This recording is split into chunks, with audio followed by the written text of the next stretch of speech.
recapping what's been going on in bowl season so far. Talk about you guys' holidays so far and my own, and just whatever else we get into right now on this late shift calling show. Let's get into it.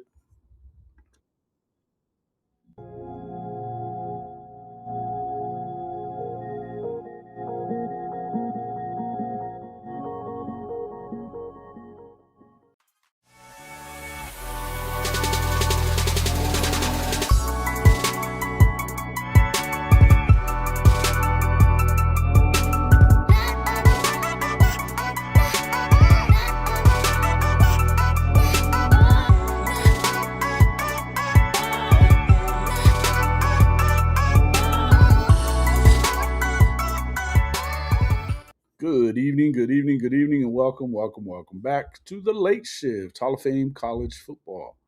I'm your host, Jason Watkins. I know you probably can't hear me as well as normal, but hopefully you can hear me good enough. But if you love college football, you know you're in the right place.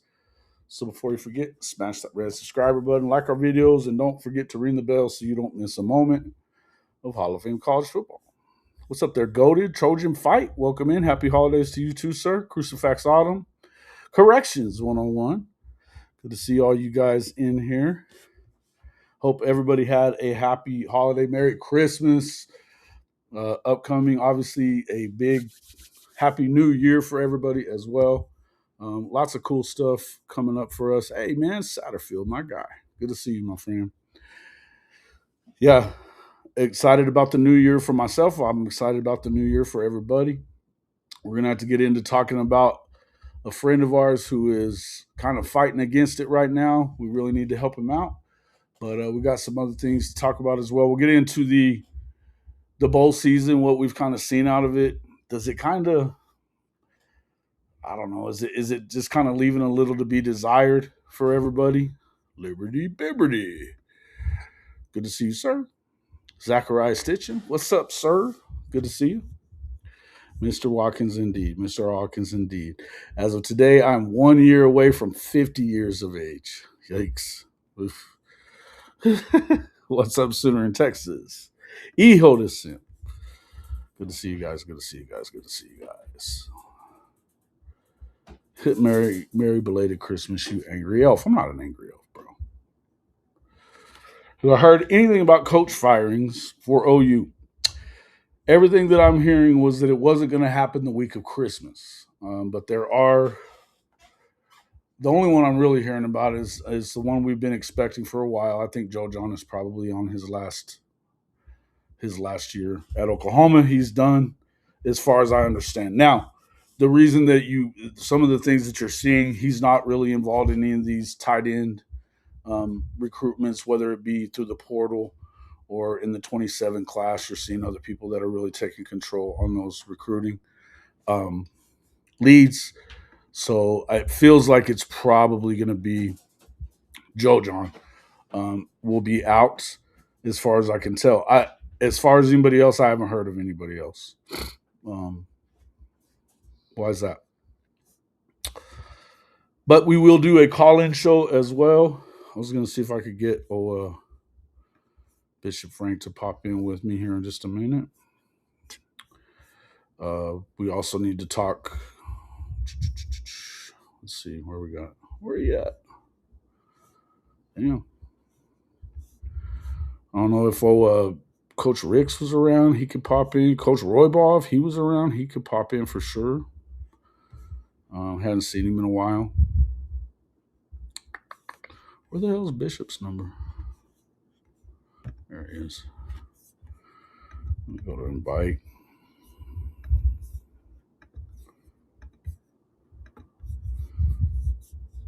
What's up? What's up? Houston. Yeah, Houston about to take down LSU, it appears. 31-28, 4 minutes left with the football. I've been kind of watching that game a little bit at a time, just kind of seeing. I don't know. I lost my network for a minute. Let me get it back up here. And I'm without most of my equipment. I forgot to bring some of it with me. Like a dumbass. And so that's part of the reason that you don't see better lighting, all that stuff. Houston now up by 10. Did they just score? Oh, shit. Well, I must be behind here on my scoreboard. Sure enough. Yeah, ball game. Well, I'll tell you what, it tells you something about Willie Fritz and what he does. This is year 2 at Houston, man. Year 2, and they were trash with him coming in. So, yeah, that's a big deal. Good for them, man. Good for them. Shout out to Willie. Shout out to Willie and the Cougs. Shout out to Willie and the Cougs.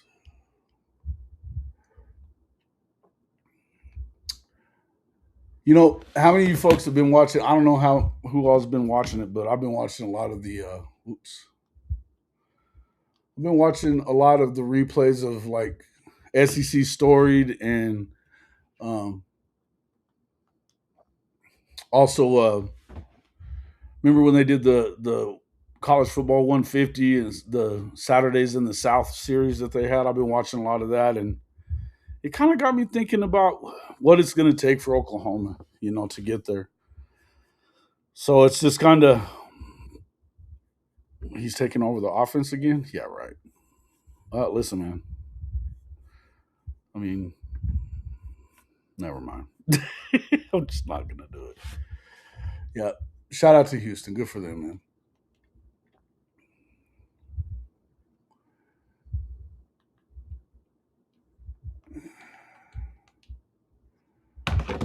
Yeah. All right. All right. All right. All right. But yeah, I'm gonna shoot that over to Bishop real quick. Um, have him pop in.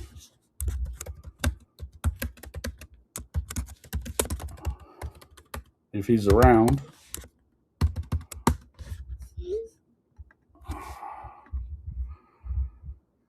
Yeah, that was stupid, right? I'm like, what did you do that for?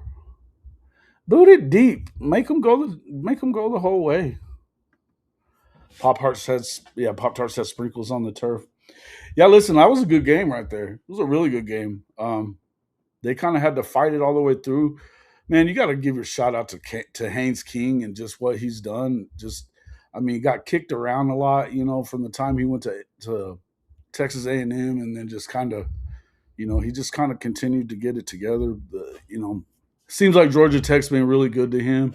Obviously, he's been really good to Brent Key. So kind of shout out to Haynes King, but that was a fun game to watch, guys. It was a fun game to watch. But yeah, that was a stupid play. Not sure why they did that. Not sure why they did that. Um, anyway, what's some of the other big stuff that you guys have been noticing? Hey, what about this deal, Kyle Whittingham to Michigan? Man, that may have been a I don't think that I think they lucked themselves into that, if anything, right? They lucked themselves into it because it didn't look like their search was going worth a damn really overall. And somehow they end up kind of lucking into that one. And I mean, shout out to them for being able to do it, but I was surprised. My expectation was that they were going to be in trouble, a little bit. And having to maybe stick with that Biff Poggi guy or whatever his name was, and kind of see what happened with that. But that's huge, man. I think Whittingham is probably about as perfect, especially for what they're having to do. Look, everything that happened with Sharon. That's just the latest thing. Everything that's been going on within that program from the sign stealing is only the start of it. You had Sharon was the second assistant to be in trouble for like sexual misconduct of some kind in the last few years. I mean, it's just wild, right? It's just kind of crazy, but I think it's a fantastic hire myself. A fantastic hire. What up, Mr. Russell? Can't wait for January 2nd for me and the rest of the crew to do a 2-hour transfer portal podcast. I think it'll probably happen. Whittingham's a good hire.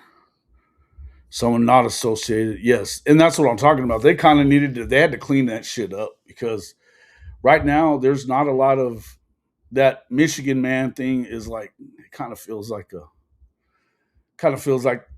just something you say, you know. Um, and even like as much as it's easy to sit here and take aim at Sharon and all that kind of stuff, and God knows he hasn't really done anything very well, and he's made some really poor decisions when it comes to his family and to his career. But I would say that when it boils down to it, we don't know everything that happened there. And to me, the school, I mean, I said this, I was on May's Madman show a couple of days ago and popped in with them and was talking and kept asking them, how do you folks feel about the way that they waited until after signing day and they waited until after they found out whether or not they were going to be in the playoff or not? I mean, they finished 9-3 with a brand new team, pretty much. A true freshman quarterback without weapons. Um, you know, I don't really feel like it was a poor coaching job necessarily by on the part of Sharon so much as it was. I just don't know that they ever really wanted him there, right? And it just looks bad on the part of Michigan, and that's the kind you need somebody that has, you know, I don't. I mean, I wouldn't go so far as to say any college football coach has impeccable morals, but he's definitely got a better track record of not getting himself in a bunch of trouble. Utah fumbled big time. LSU and Mizzou embarrassed the SEC. I would definitely tell you that, yeah, that Mizzou game is unbelievable, unbelievable. I sat there and watched that thinking, is there something that you should be able to say, hey, good for Mizzou, whatever maybe they're better than we think they are? Fuck no, they are god awful. I mean, how is it that on that last drive or the second to last drive, they got another shot, but that it's 4th and 2, and you don't have Ahmad Hardy in the game even on that play, and then you don't even put him in for at all on the last drive that they had trying to get down the field to score the winning points. Best player on the field, not on the field. Unreal. Yeah, I'll give you that one, Center Texas. You're not wrong.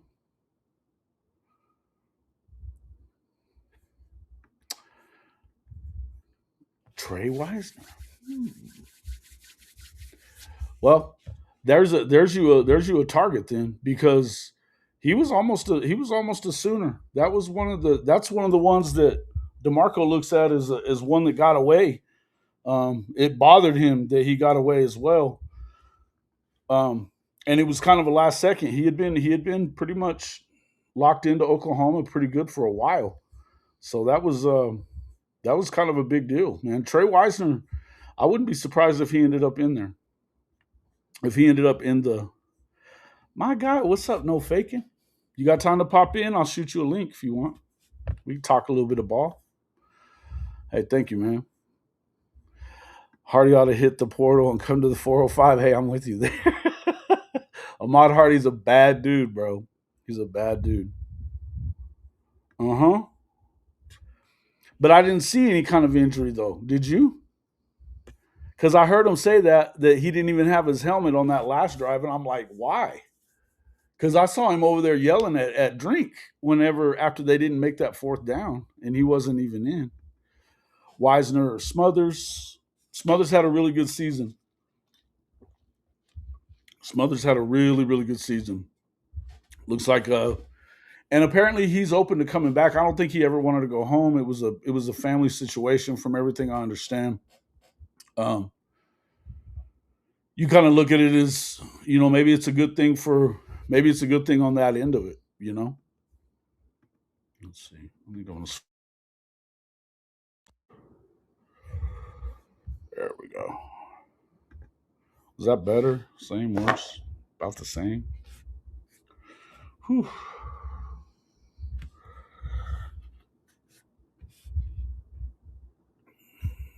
After the Ott fiasco, does Nagy open the checkbook to get a running back from the portal? You can't. You really can't. Um, I mean, look, man. Your job if you're Jim Nagy, your job is to continue to go out there and put guys that look like they could fit into your program.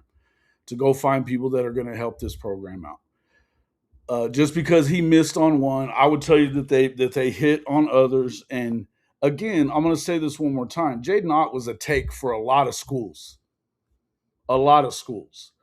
And I don't keep. Um, okay, sounds good. Yeah, just let me know, and I'll go ahead and shoot you the. Hell, I'll just go ahead and shoot you that link real quick, David.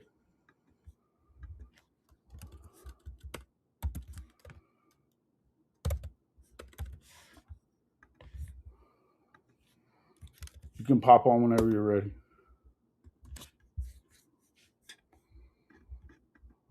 Maybe I'll get it to go. Um, Caleb Hawkins is in the portal. Oh, Wisner Smothers. I like them both, Jimmy. I like them both. Which would remind me about Caleb Hawkins. Man, you guys know I'm not the guy that knows every name. More than likely, I would think that Kevin Wilson steps into there. I think he's kind of been doing a lot of that kind of stuff anyway, as is. Chances are, I guess they could go and find somebody else, but it feels like to me that if Kevin's going to be around, and that's an if. I mean, I don't. I would tell you that there's going to be a lot of people that would love to have him in some capacity. Um, Although right now he's still getting a buyout from getting fired at Tulsa, so that's the reason that we were able to probably get him. But um, oh, Caleb Hawkins is the kid from North Texas. Got it. Got it. Got it. Got it. Got it. Sounds like the next Oregon back. I can see that. Yeah. Yeah. Okay. Well, that would work. There they check it out. Hold on a second.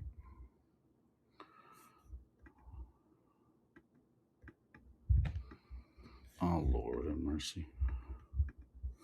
One second, gentlemen.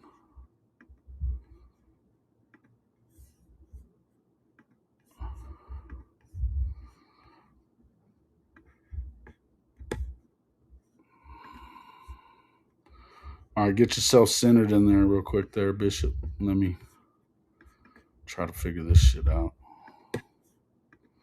Ah, you know what? Hold on.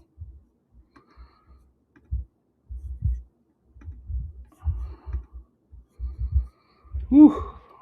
Back it off you a little bit. Can you hear me? I can't hear you. Oh, I got you. I got you. I got you now.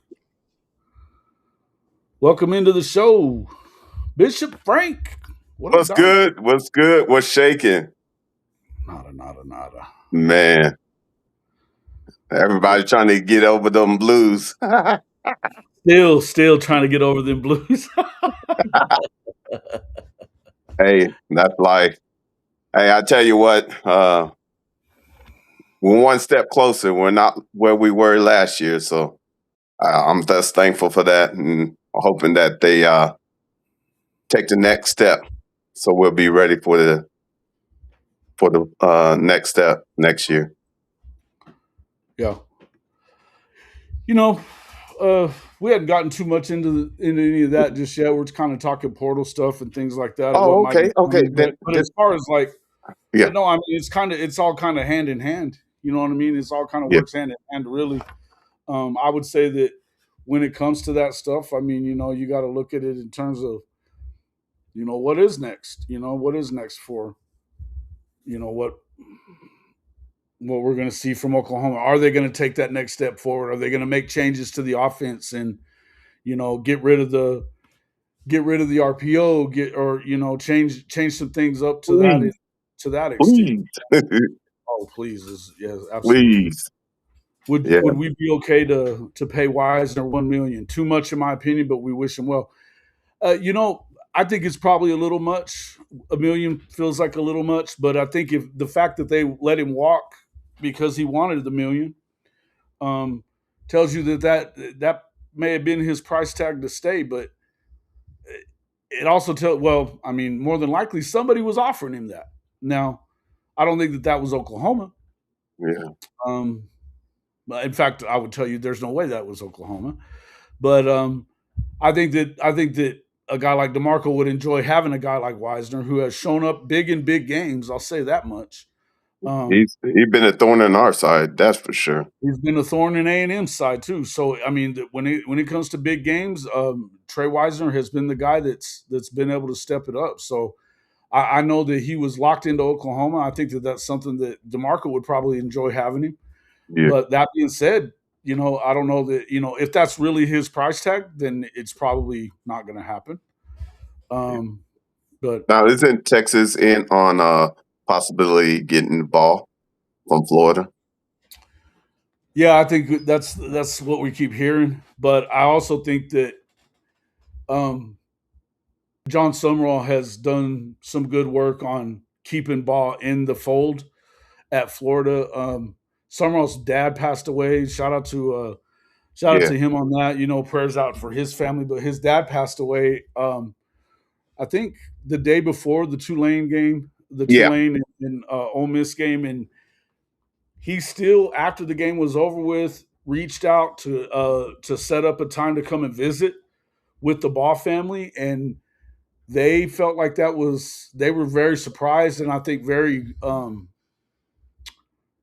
I think it went a long way with them in knowing that instead of being at home, he was willing to go and he didn't want time off to mourn and do all that kind of stuff. He's worried about his program and wants Jaden Ball to know how much he means to the Florida program. So I would tell you that that's not a guaranteed he's out of their deal.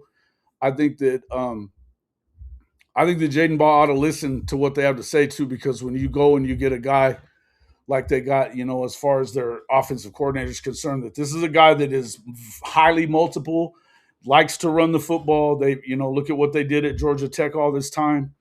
With Haynes King, that it's a run first system, and this is a guy that really, before that, I think he was at Middle Tennessee or Right. something like that. He had the best passing offense in the country there. So this is a guy that's multiple. You can see him running a lot of different stuff. I think he's one of the better guys out there as far as coordinators is concerned. I wish Oklahoma would have gotten him last year. Um, but yeah, man, I think there's some good options out there as far as that goes. And yeah, Jaden Ball, I could see him going to Texas, but we'll see. Texas supposedly offered him 700 to 800. Hmm. Baxter's another one that's out. He's gone from there. I would let Murray and Joe John Finley go and give EJ 1 year to get the young wide receivers on the field. I don't think that EJ should be on the block whatsoever, John Russell. And I'm just gonna let you know when it comes to DeMarco, he ain't going nowhere. No, I mean, y'all he can got Hatton. y'all can talk about DeMarco all you want to. If you think that was his running back rotation this year, I'd tell you to go back to the last couple of years and tell me that was his rotation, because I don't think it was. I also don't. I mean, hell, don't you think Javante Barnes would have been on the damn field more if it had been up to DeMarco? I'm going to tell you he would have been. He wouldn't be in the portal now, headed out, because I'm telling. But DeMarco is the best recruiter at one of the best recruiters on the offensive staff. Period. End of story. He gets guy after guy after guy. Now, the fact that we haven't put an offense together to make that running game flourish, you can blame that on DeMarco if you want to, I guess. But I would tell you that there's a reason why you haven't heard his name, that why they've twice kept him from taking another job, and why you haven't heard it really coming out of anywhere other than the mouths of people that seem to hate him. Nobody that has any kind of inside information is saying anything about DeMarco being out of there. He ain't going nowhere, folks. He ain't going nowhere. That's just a fact. So that's what I would tell you myself. Yeah, I to be real honest, everybody, uh, we're back to where if nothing else, we see the potential of where we can go, but we can't run the same offense that we were running this year. It's just not conducive for the SEC. What's that? The RPO. It doesn't allow us to be staunch enough I don't think it on could be your. I don't think it can be your base offense like correct that. I think everybody uses some some semblance of form of it, it. some Yeah, form of it, and yeah. at times, and they use it to build off of what they're doing. I would tell you that, in my opinion, yeah, I can't imagine why you would have it be your main deal. Um, myself, but yeah, so I'm kind of with you on that. But and I don't know, man. It's just kind of is what it is, right? Hey, you know how that goes. If we'll be honest, since we're getting to the end of the year, we're very blessed to have the year we had, and it was an awesome ride. But we also learned that we're not quite there yet. But I can see this, the stable of running backs that we currently have, and what's we're coming into the fold. We're going to be dangerous if we have the right scheme i- to put them in. Yeah, So and John Russell, I would answer your question here. It possibly because of the fact that those guys that leave and go elsewhere and have good years are going to places that they have a commitment to the run game. Maybe they're doing a little better and uh, setting up the offensive line to be successful. There's more to a run. Maybe they've got good tight ends that can block whenever it's important for them to make a block. And I'm not taking shots at Kanik or Caden Helms or any of those guys. I no, think no, it that's not what they were. I think Caden Helms did a good job of blocking. I don't think he got and I think that he's been saddled with injuries that have kept him from being able to do what we'd really love to see him do. And but when it comes to that, the bottom line is that everything that we heard about Ben Arbuckle coming into this season, the all the he runs an offense that fits the guys that he has in his program. He doesn't. He's very multiple in that he's not stuck on any one way of doing things because of this or because of that. I don't believe that any of that shit at this point. I just got to tell you, I don't believe any of it because everything that we've seen is that he got stuck in 12 personnel and 11 personnel packages running the ball that relied on tight ends that weren't blocking type tight ends on getting key blocks in order to be able to spring said running back. You know, um, the offense still doesn't have an identity. That's exactly it. If you don't have if your identity is not to be a running football team, how are you going to blame that on DeMarco Murray? He's bringing in guys. He's bringing in guys. These guys are the highest rated running backs in the country. Taylor Tatum, look, Taylor Tatum was super high up there. Torrey Blaylock, super high up there. Even X Rob, he was kind of overlooked a little bit, but in circles around Oklahoma and Texas, everybody knew who the hell he was. yeah. And so these are guys that are high end running backs. That's just a fact. So, you can say what you want, and then you look at, who did they just get? They got what, the number 2 ranked running back in the country, and they flipped him from A&M. You know, Uh, you can continue. He's also been recruiting guys like um, Michael. Oh man, why am I forgetting his last name? Um, Michael, our boy Michael from Mississippi. You know, Mississippi, yeah. I mean, you're good. look, You're good. there's guys out there. I mean, they're recruiting the guys. So it's easy to sit here and blame it on DeMarco. And I know that a lot of us have kind of had questions about his the way that he's done things over his tenure as running backs coach. I'd say that the first year when it was there was a concerted effort by Jeff Levy to run the football with Eric Gray. He did his Woo. job and got Gray ready to rock and roll. And for Yep. that matter, Javante Barnes had his best year, and that was his freshman year. He comes in and he plays his ass off, as the second guy. And he was a good change of pace and kind of a bruiser back. I mean, they were committed to the run that year. They were committed to the run as they've been at any point. So, like I said, there's times that I even question DeMarco. I gotta be honest with you, but I'm just telling you, he ain't going nowhere. He ain't going nowhere. Yeah, and then I I really would like to see that beaten ball and that offensive staff have a consistent uh, something that allows them to really show off our O linemen because I think we got some of the best in the nation that they're coming of age and they got an all season this year, so they'll be ready to rock and roll next year. Mm-hmm. And then that kid out of Colorado, that kid is nasty. Who's this? Uh, Who we send talking? me Are we talking? We talking running back still, or are we talking? recruit. No. O line to go Oh, with. line recruits. Oh yeah, dude. Well, and Yeah. then we got Darius Afalava that should be healthy again this year. Oh, that's the key. I think a lot of us were so used to just seeing who we see at the time. We tend to forget some of the players that was behind that's ready to step up. Mm-hmm. And so I think our offensive line is going to be a key thing for this upcoming year because simple fact we have that competitive depth and they're going to be Well, do they have that competitive depth? Because right now it looks like you're going to have a lot of guys gone. You know, you already obviously tackle position is going to be thin right now because Simmons is out because that was his senior year. yeah, that's the same year. Got Sexton gone. Isaiah Autry-Den is out of there. Yeah, We keep hearing Jake Taylor's gone. More than likely Logan Hallen could be gone as well. These are things that obviously I'll pass right. this. I'll pass the what is really gonna. I'm telling you what I've heard, but No, you good.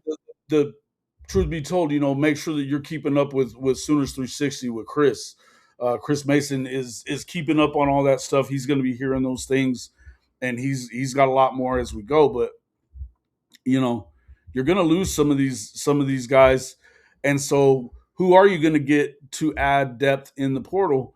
The hope is that you can stay with a young nucleus and maybe step up. Daniel Akakumi, I know they need him probably to hang around for that interior for guys that are looking to be, kind of taking that next step. I mean, him coming from obviously NFL Europe is kind of a tough, he's still learning the game, but everything we've heard is that he's looked better and better and better and better as time goes on. So the hope is that he kind of sticks it out. I don't know what's going to happen there. I've heard some rumors about him possibly being in the portal as well.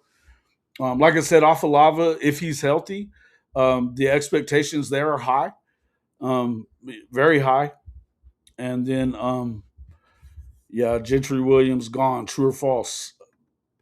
That's the rumor. That's the rumor. I don't know if it's. I mean, I thought everything he I've was a heard, senior. he's out. He wasn't. I think he had. I think he could work another year for Oh, okay. definitely for sure because of injuries over the last couple. Um, but I would say that I don't see him coming back to Oklahoma. To be quite honest with you, Yeah, everything I know. is saying no. So it sucks. Yeah, Chris, and your Atlanta Sooner brother, yeah, yeah. And listen, he stays. He's got his ears. So if check out his Patreon, there's going to be some stuff there. But right now, I mean, he's been going on quite a bit. Him and Chris Mason, obviously, they'll be back on, I'm sure, by Monday, kind of doing the recruiting stuff. Go back and check out the one that he did this past Monday as well. Kind of is what it is, but yeah. yeah, as far as Gentry goes, listen, I'd love to be able to just sit here and say it's because he can't stay healthy, but I could think part of the reason he hasn't stayed healthy isn't his fault. In fact, I know a big part of it wasn't his fault. So, as in they operated on the wrong shit one year, and that gave him the second year of being missing. And then this past year, yeah, he got re-injured, but it is what it is. Yeah. But I tell anyway, you this is that with Gentry, man, he gave his heart and soul to the Sooners. So whatever he does he's an decide, Oklahoma dude, right? He's an Oklahoma guy, so you yeah, got to look at Tulsa it. 918. Yeah. So And so he big wanted to salute make to it him. work here. I think that I think more than anything, you have to look at his position and look that he's an upperclassman and all, Yeah. and they've found guys that that can play in his place and they don't miss anything. Yeah, and that was such awesome this year because we were really concerned. But I mean, you had Johnson, Jacoby, you Yeah. had Guillory, you had Eli, and you had number 12. What's his name? Jordan. Oh yeah, yeah. Devon And Jordan. then I don't know what Newcomb or some of the others There's what their another one plans are. there. Jacoby looked really good this past year. They've got, Malik Hawkins is going to be in that Facts. mix for. I mean, and then you still got Eli around for his last year. So or well, it'll be his senior year. No, his junior Junior. year. Junior year. Hmm. So you still got Peyton, going into his senior year this year coming up. I mean, Guillory being a offensive or a freshman All American on the defensive side. That's the second straight time. Talking about those guys, I would just tell you that again, these guys they've got a lot of dudes in there that are competing for that spot. And as we've talked about in the past, particularly on the defensive side, if you fall down that depth chart, you get put in a position to where you really can't crawl back out of it. Yeah. Um, because they're recruiting guys that are better than you or that are at least as good. And so if they're healthy and if everything is equal and one guy is healthy and one guy isn't, they're going to go with the guy that's healthy, that's been healthy, right? Um, Um, yeah. I'm it's looking just forward to Man and the Jambro brothers coming in. Big salute to my to the family in Arizona. We definitely look forward to you coming this. They'll be coming this winter. So Kobe McKenzie. I think to some extent you got to look at him as it's a loss to some extent as far as leadership is concerned.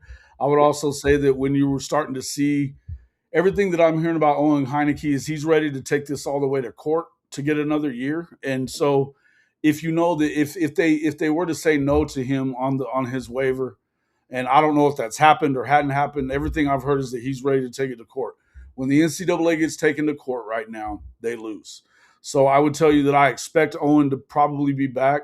It right, sounds like they're working on Kip, a package to keep Kip around. They definitely want to make sure they get him graded correctly so that he has the best information moving forward. I don't know how you couldn't. I think you can do nothing but help your cause if you're Kip Lewis, though, because to me, I think right now he's probably a third or fourth round grade that's maybe better than that. But he didn't get no love. He didn't get no love in the honors when it came to the honors and all that stuff. And I think a lot of that had to do with the linebacker core kind of got screwed on that deal. And this is a good thing. It's because, as you heard a lot of times throughout the year, is that there just wasn't a lot of opportunities for linebackers to make plays because of that defensive front. They're in there getting sacks, tackles for loss. There's just not a lot of guys that squirted out of there and got to the next level for the linebackers to clean up. So the stats were less, and so I think that hurt a little bit. But I think knowing that this was the best defense in the league without, and I mean it wasn't really close. Um, you're going to probably get more eyes on them all next year. And I think that if you're watching more Oklahoma football, you see 10 moving around and making fucking play after play after play. He's always in on every play. He may not be the guy making the tackle. He may be cleaning it up. He may be in on an assist. He's start turning the ball back towards somebody else that makes the tackle. Kip Lewis is everywhere. yeah. Kip Lewis is everywhere. He is the heart and soul of that defense, if you ask me. And then we got you got James that's coming on. That's been in the fold and is ready to step up to be in the 22. And then Nesta and Yeah, that's and another guy that they're thinking he's going to quit playing baseball. Apparently, yeah, focus just on football, and they've been liking what they've seen. six Um, six. yeah, Samuel Omosigo also. He had his moments where I know that some guys were down on Sammy a little bit, namely our boy D-Mac was a little down on Sammy O at times this year. I think Sammy O played very well at times as well, and you He know just needed to mature. It'll do good this off season because now it's it's yours for the taking. And I understand you got to go earn it, by being a leader. But I will throw a name out there: Kristen Moore, Megatron. My good friend Coach Hayes should be doing a WRE on him here soon, so look for that. But that kid is legit. Mhm. And he just learned the linebacker position. That was something I think Oklahoma was hoping that he could make that transition, but wasn't really sure. That's why it took him a while to really offer him. Plus, I think they were also trying to keep him below the radar a little bit to not have to fight off everybody else. Yeah, Um, but I do think that he certainly showed that he could do both. I mean, he was basically, it's always safe in here for you, Miss Flawed. Always, always, always. yeah, Um, yeah. But yeah, I mean, I would just tell you that, when it comes to him, it's sophisticated when it comes to these linebackers, and he's definitely going to be first year learning it and stuff like that. I think that they'll find a spot for him as far as in spot duty, maybe. But I wouldn't expect a ton out of Tristan right away, or Kristen. no I mean, right away. I special think he needs teams. time to develop. Yeah, special teams. I look. We'll see. Understanding everything has to be earned, and you know, after this year, the standard's been set, so he knows he's got to come in and he got to put his head down and start working. So, and this year we're going to be forged by fire. No more excuses. The horns are always down. What up, real flaw? Yeah, if you Dude, want to good to hop in have you in and join us for a few minutes, you're welcome to, Miss Flawed. here. Yeah, Um, I can shoot you a link. yeah. Much love, but the key is that our defense is only going to get that much better if we're able to keep some of those in the fold that can really teach it the way and be get everybody caught up to speed to where when we hit the ground next year we'll be ready to rock and roll. I would just want the same buy-in on our offense. That's all I was looking for is just to have that. Yeah, listen, I think that's a good point. I think that defensively speaking, they're gonna put the guys in the places that you expect them to be. Mhm. Um, as far as finding a way to get that going, the most important thing for Oklahoma is to find an offensive identity to run the football. And I'll be honest with you, I don't know that the best way to go about that is to bring back John Mateer myself. That's not my feelings on it.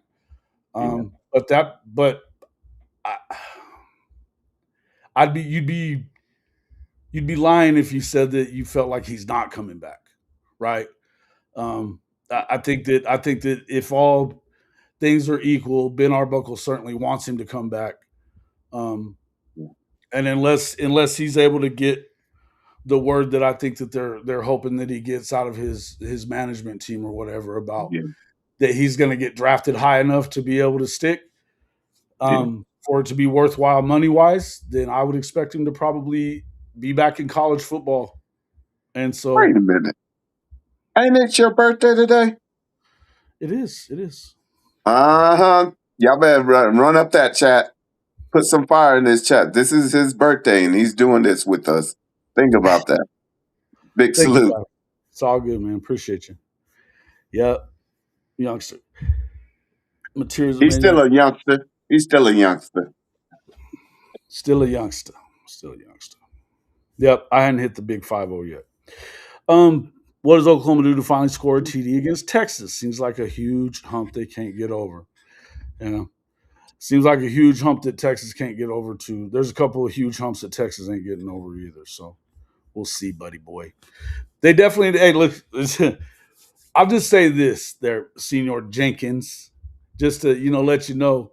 As much as I know you're taking your shot or whatever, we feel you when it comes to that shit. Yeah. The not getting points on the board, whether it's against Texas or anybody else, not okay around here. Not okay Yeah. around here. Not even a little bit. That's it. Put that fire in that chat. I see the birthday wishes. Y'all want to put that fire in that chat. You didn't have to go there, bro. You didn't have to go. Hey, we appreciate you, Jason, man. On your day and you doing a podcast, man, big salute. That's where his heart is. You Awesome, feel man. me? Another year on the earth, yes, sir. Another trip around the sun, my guys. Yes, sir. Hey, thanks, Neilio. Yeah, Appreciate you, my be guy. Hey, thankful for that, man. thank you for the But super chat. Saw for that, sure, man. for sure.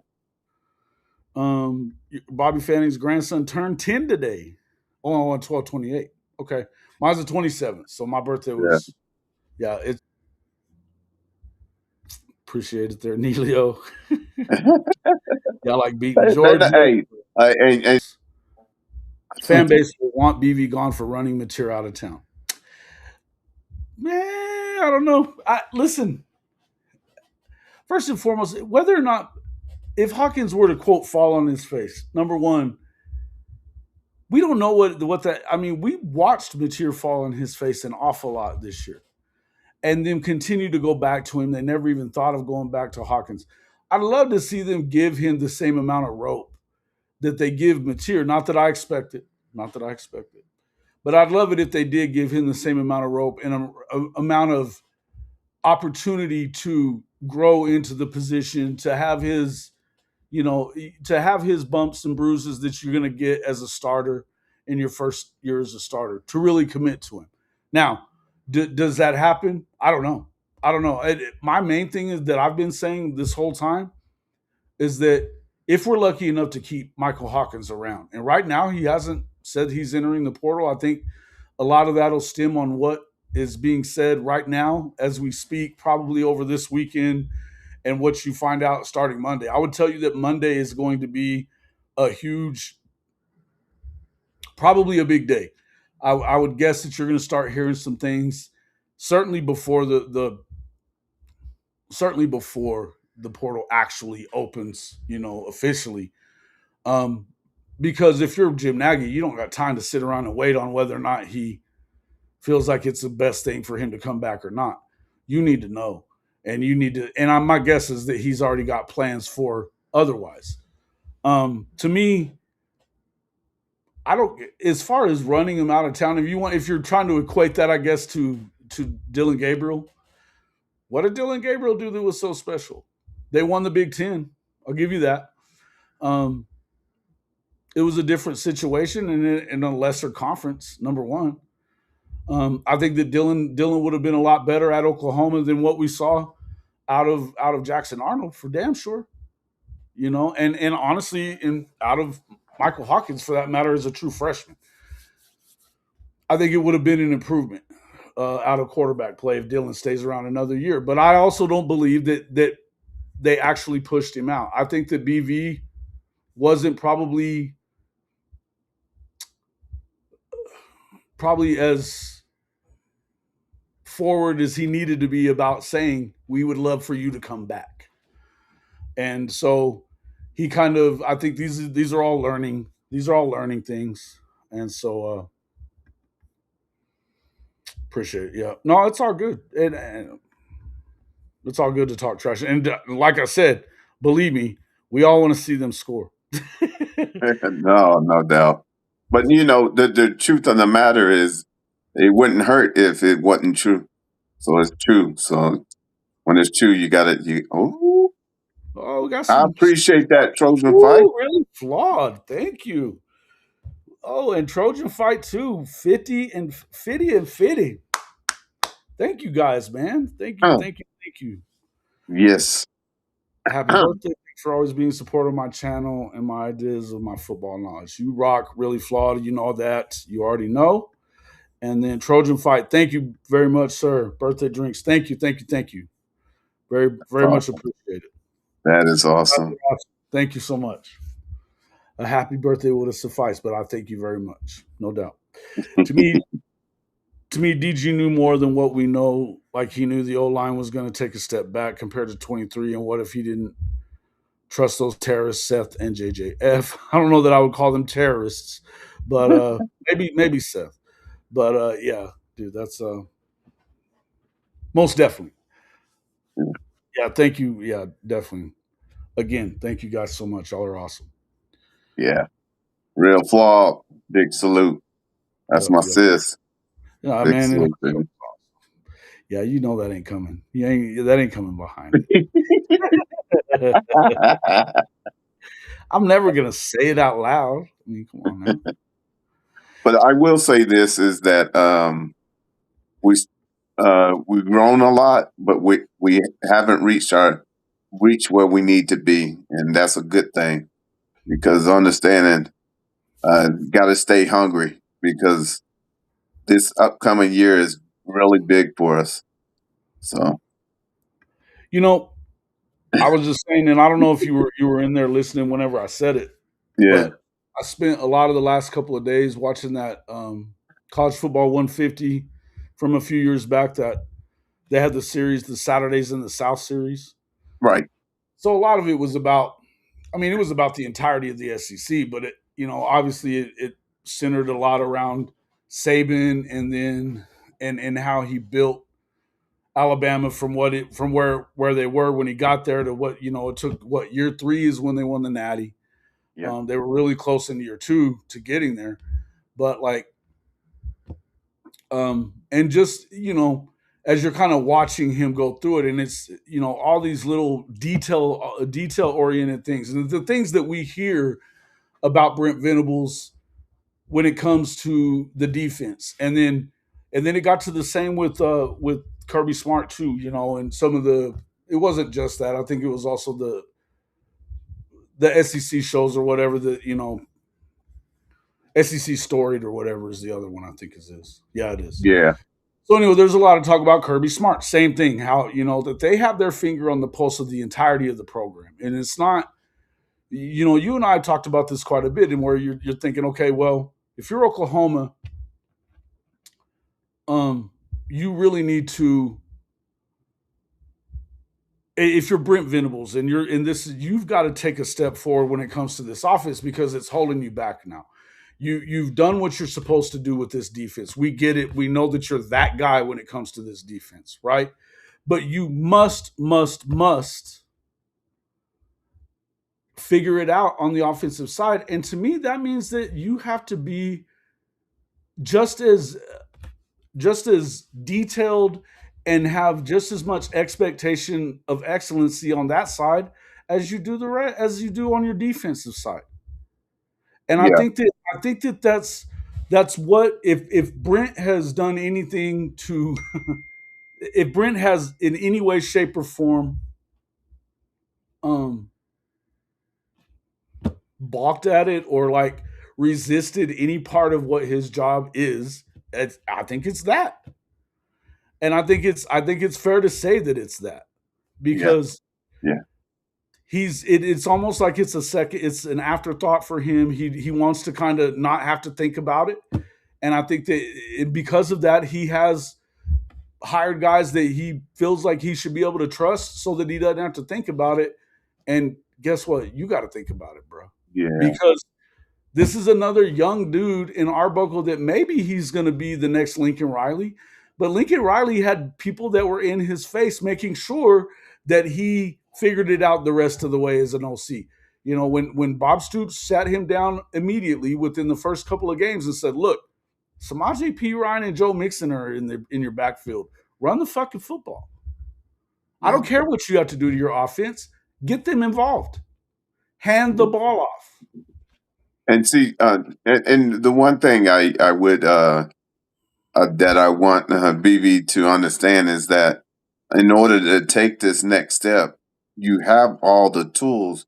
But once again, being a CEO means that you have your finger on the pulse, and that when you need to pull the trigger, you pull the trigger, and you don't second guess it. Yeah. No, I get it. Looks like we're gonna have another guest here. Hold on just one second. Uh, hey, Dave, turn off your regular stream that you're because I'm getting an echo from you. I muted for a minute. Okay, no, it's coming from him. Hey, David, turn off the turn off your YouTube stream of it. I'm getting No, I'm not now. There we go. No, Better. no, no. Oh, I know that voice. Oops, cancel. No, you good. You Good. good? You good? It was only going on in the background. So, all right, welcome into the show from No Faking Sports. What's up, man? How David y'all doing? Kincaid. What's up, my guy? Good. Happy birthday, brother. Thank you. Thank Thank you. you. Do that thing. He trying to skate by. Get him, man. Get him. Hey man, it's just another day. It's another day, bro. I just turned a year older. Went around the sun one more time. Went around the sun one more time. But yeah, listen while I'm on this hot shot. Kyle DePuis on a hot shot, running stuff back and forth. I know what those are. BV has to take full control of this team, and that's hey, this is probably a perfect time for David to pop in here. What we were just talking about was how important it is that Coach V takes that next step in controlling every aspect of his program. And I was just talking about how, over the last few days I've been watching a lot of SEC storied, and then that college football 150 special that they did the Saturdays in the South, and you watch everything that what Coach Saban was and how detail oriented he is in every little piece of it. Kirby's the same way, having learned from him. And this is where I feel like to some extent Coach Venables he wants to not have to think so much about it. And I think he has to start thinking about He does, man. This is where you take that next step from defensive coordinator to head coach. it. Yeah. As a defensive coordinator, and one thing a lot of people don't understand, it's one thing to know defense as in stopping an offense. It's another thing to know offense as in getting an offense to produce. It's two totally different things. Yeah. Nick Saban alluded to it. He said that he went to some pro football, not camps, but they have their own deals where coaches get together and seminars and stuff like that.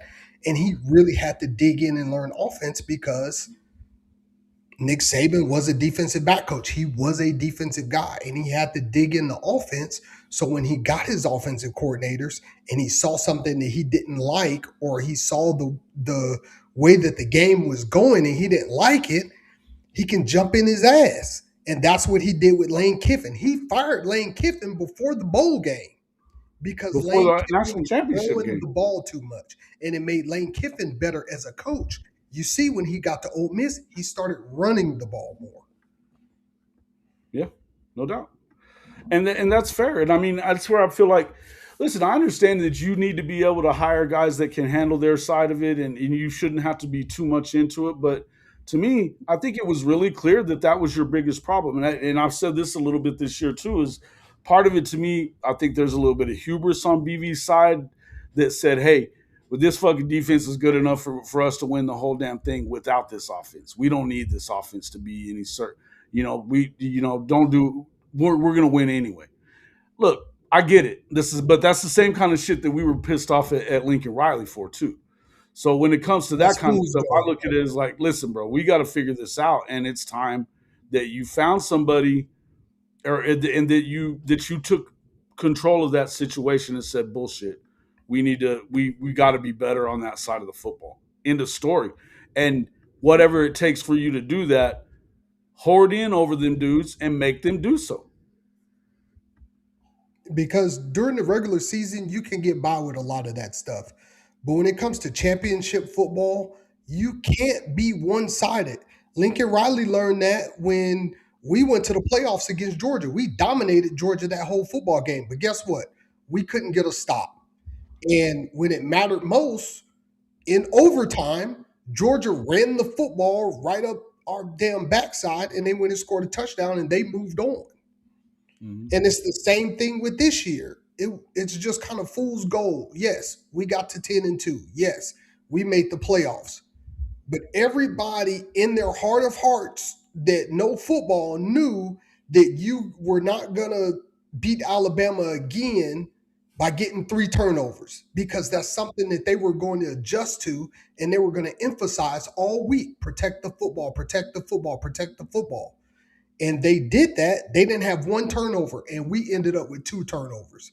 And that And you was know the what's telling. crazy about that too, though, David? Though, is that like I think I can say that I love the attack style game plan that you came out with if you're Ben Arbuckle to go and put them points on the board and get it because I think that they were expecting you to come out conservative, see what you could do as far as like forcing them into turnovers. And John Mateer looked pretty good early on. They had some plays that you wouldn't have seen yet because they added it into the fold this early on or just over the 3 weeks that they were off. But that's one thing. But then what are you going to do when they do catch on to that? And when they do when they make their adjustment and then they get down there and they're able to score. Now that's when you should be able to lean on a run game. And we never built that identity as a running football team or to be able to run the ball the way you needed to be able to run the ball in this kind of an atmosphere in the playoffs to be able to win. And when you go up against a team like Alabama, who they've yet to really commit to their running game either. I think that it's going to make it hard for them against Illinois, against Indiana. I think talent wise they should beat Indiana, but Indiana No, we'll see. I they're know they're the not I going to know beat you're big Indiana. on Indiana. I know you're So big. so the first half of the game, you know why we looked as good as we did. Remember that stat that I put out? 40. If we run the ball 40 times a game, Kalen DeBoer is 0 for everything, and Ben Arbuckle is undefeated. Right? We ran the ball 20 times in the first half. You know how many times we ran the ball in the second half? 13 times. That's when the game really got away from us. That was it. We started off running the football and we looked amazing. Time of possession was lopsided in our favor. We had everything working for us. But we had the punt that was blocked. Okay, we gave up a touchdown. Got it. We had the punt that was blocked. But remember, after they blocked that punt, we held them to a field goal. But we came back, throwing the ball too much. John Mateer throws a crazy interception. They take it back for a touchdown, tie the game up, and then in the second half, we just stopped running the ball completely. The only person that was running the football was John Mateer. For less It's than 1 yard mind-boggling. to carry. For less than 1 yard to carry. Yep. You know. John Mateer also led the team in rushing attempts on the season. We can't win with that, man. We can't win with that. And that's where, I mean, we've talked about, I don't know what's going to end up happening with Hawkins or whatever, but, and I know that a lot of people think he's on his way out. He possibly could be, and how would you blame him? But if what you're trying to do is run first with your quarterback, then that's another reason to not like Arbuckle at all because Michael Hawkins is a much better runner. He's faster. He's more elusive. He's more dynamic. What are we talking Man, about? our running backs averaged 5 yards and 4 yards a carry on the season.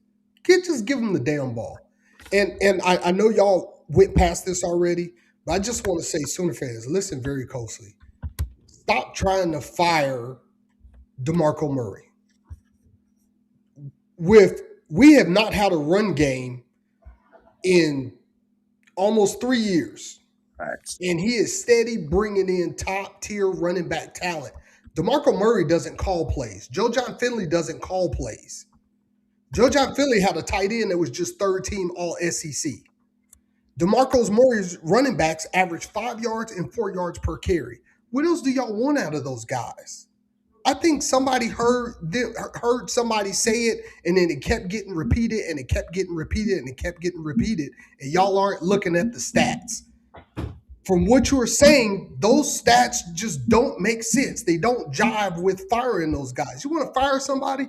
Fire the guy that was in the bottom half of the SEC in every offensive statistical category. That's Ben Arbuckle. That's who you fire if you want to fire somebody. It's not those coordinators that's doing a hell of a job. I think that's more than fair. To be quite honest with you, that's more than fair. Because, and again, I don't know that I get it. A lot of people are like, hey, but you got to have some kind of continuity. I don't know why you would want continuity to this season, as far as when it goes offensively speaking.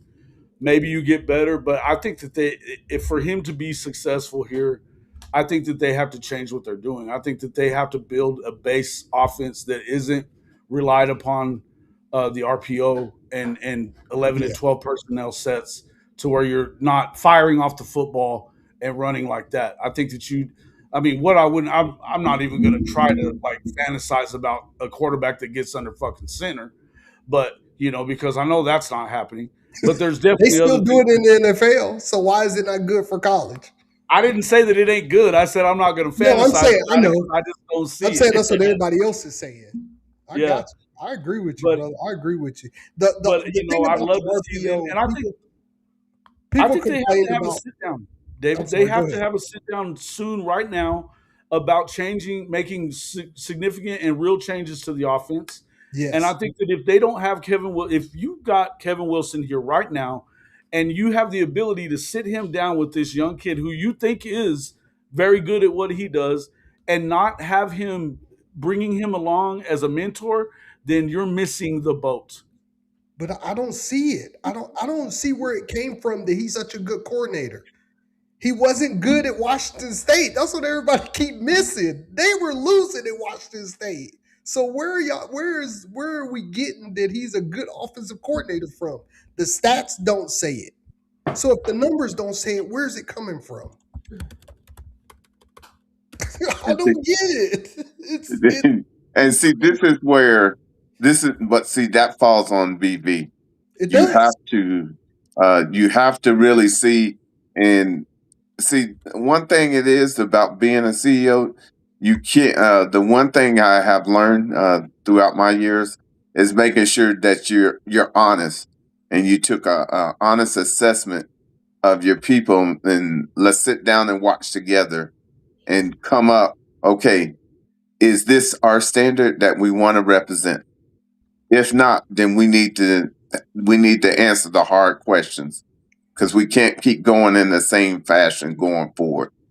And I would hope BV would see the benefit of having Kevin Wilson in the fold and learning how to.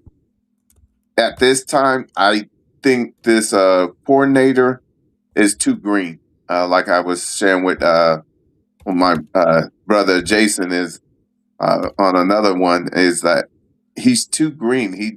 He needs somebody to like have Kevin be the actual assistant coach of the offense and run it like that, but let him be the OC. And then please, Coach K, please don't let the same footwork be the standard. That is not that's not acceptable. Everybody knew from day one when we were seeing the footwork in these games that it was leading to a lot of throwovers and a lot of interceptions. You talking about the Got to QB clean it or up. the O line? John with Coach K, he's the quarterback coach. Kuzieski, Yeah, His, yeah. the yeah, quarterback coach. John Mateer's footwork is terrible. He jumps throwing the ball, and that's because of that His sidearm motion. his I entire his heard y'all entire talking about mechanics him in the package is NFL and his sucks. NFL grade. He's not an NFL quarterback. He's not. One thing, one No, he's not. and so what I do is every His year when mechanics package is suspect all the way around. His all yes, the way entire around. mechanics. yeah. Fact. One thing that I do every year is I give out coaching grade. I give out quarterback grades to quarterbacks in the draft. Uh, and I was real critical of Sam Darnold when he came out. And I said one thing that doesn't translate well to the NFL is turnovers. John Mateer turns the ball over too much to be an NFL quarterback. It's not going to translate well. If he goes in the draft, whatever draft grade they told him he's going to get, he's going to be upset. He might go undrafted. Bad throwing mechanics, bad footwork, So turnover. let me interrupt you It's for just a not going second. to end well for Go him ahead. in the NFL Go ahead. draft. Let me interrupt you real quick for just a second on that. As far Go as ahead, what bro. this draft stuff that we're hearing, and this is coming like Chris Mason's hearing it from a lot of different places. I've heard it from multiple people as well. Hmm. And it blows my mind as much as it does anyone that anybody would want him as a quarterback in the NFL today. The fact is that class is so bad that there's people, and I think that we've heard about guys like Kyle Shanahan and Sean McVay really liking his whatever his leadership skills, or whatever his intangibles are, right? And I'm not telling you that I believe in all this shit because I think it's crazy. Mel But Kiper is an idiot. what I'll say is they really think that, you know how some of these guys are, that I can fix this guy, I can turn him into what we need. We don't need him today anyway. We'll stash him, we'll get him ready, and let's go ahead and get him, because you have to get somebody every year anyway if you're an NFL franchise. Okay, maybe. To me, I'm still of the belief that that's crazy talk. But I'll tell you what, whatever it takes to get the cat out of here would be okay with me. I don't give a fuck how it goes. I don't. I'm kind of on the other boat. I don't really have a problem with John Mateer. I have a problem with the way that he's utilized and his usage as far as the numbers. Like I said, leading the team in rushing. I have a problem with that. The fact Mhm. that he throws the ball 38 times a game, I have a problem with that. When he's most successful is, I'll give you a prime example. We beat one um, team by double digit points this past year that was a Power Four conference team, and that was South Carolina. And you know how we did it? We ran the ball 40 times, and John Material only threw the ball 24 times. That's his sweet spot. 20 to 25 times for Didn't they him to beat throw the Michigan by ball, and the rest 11? of the time to Wasn't it by run it. 11 or 9? May have Huh? been by. Didn't they beat Michigan by 11? Maybe it was by 9. Yeah, it was by 9.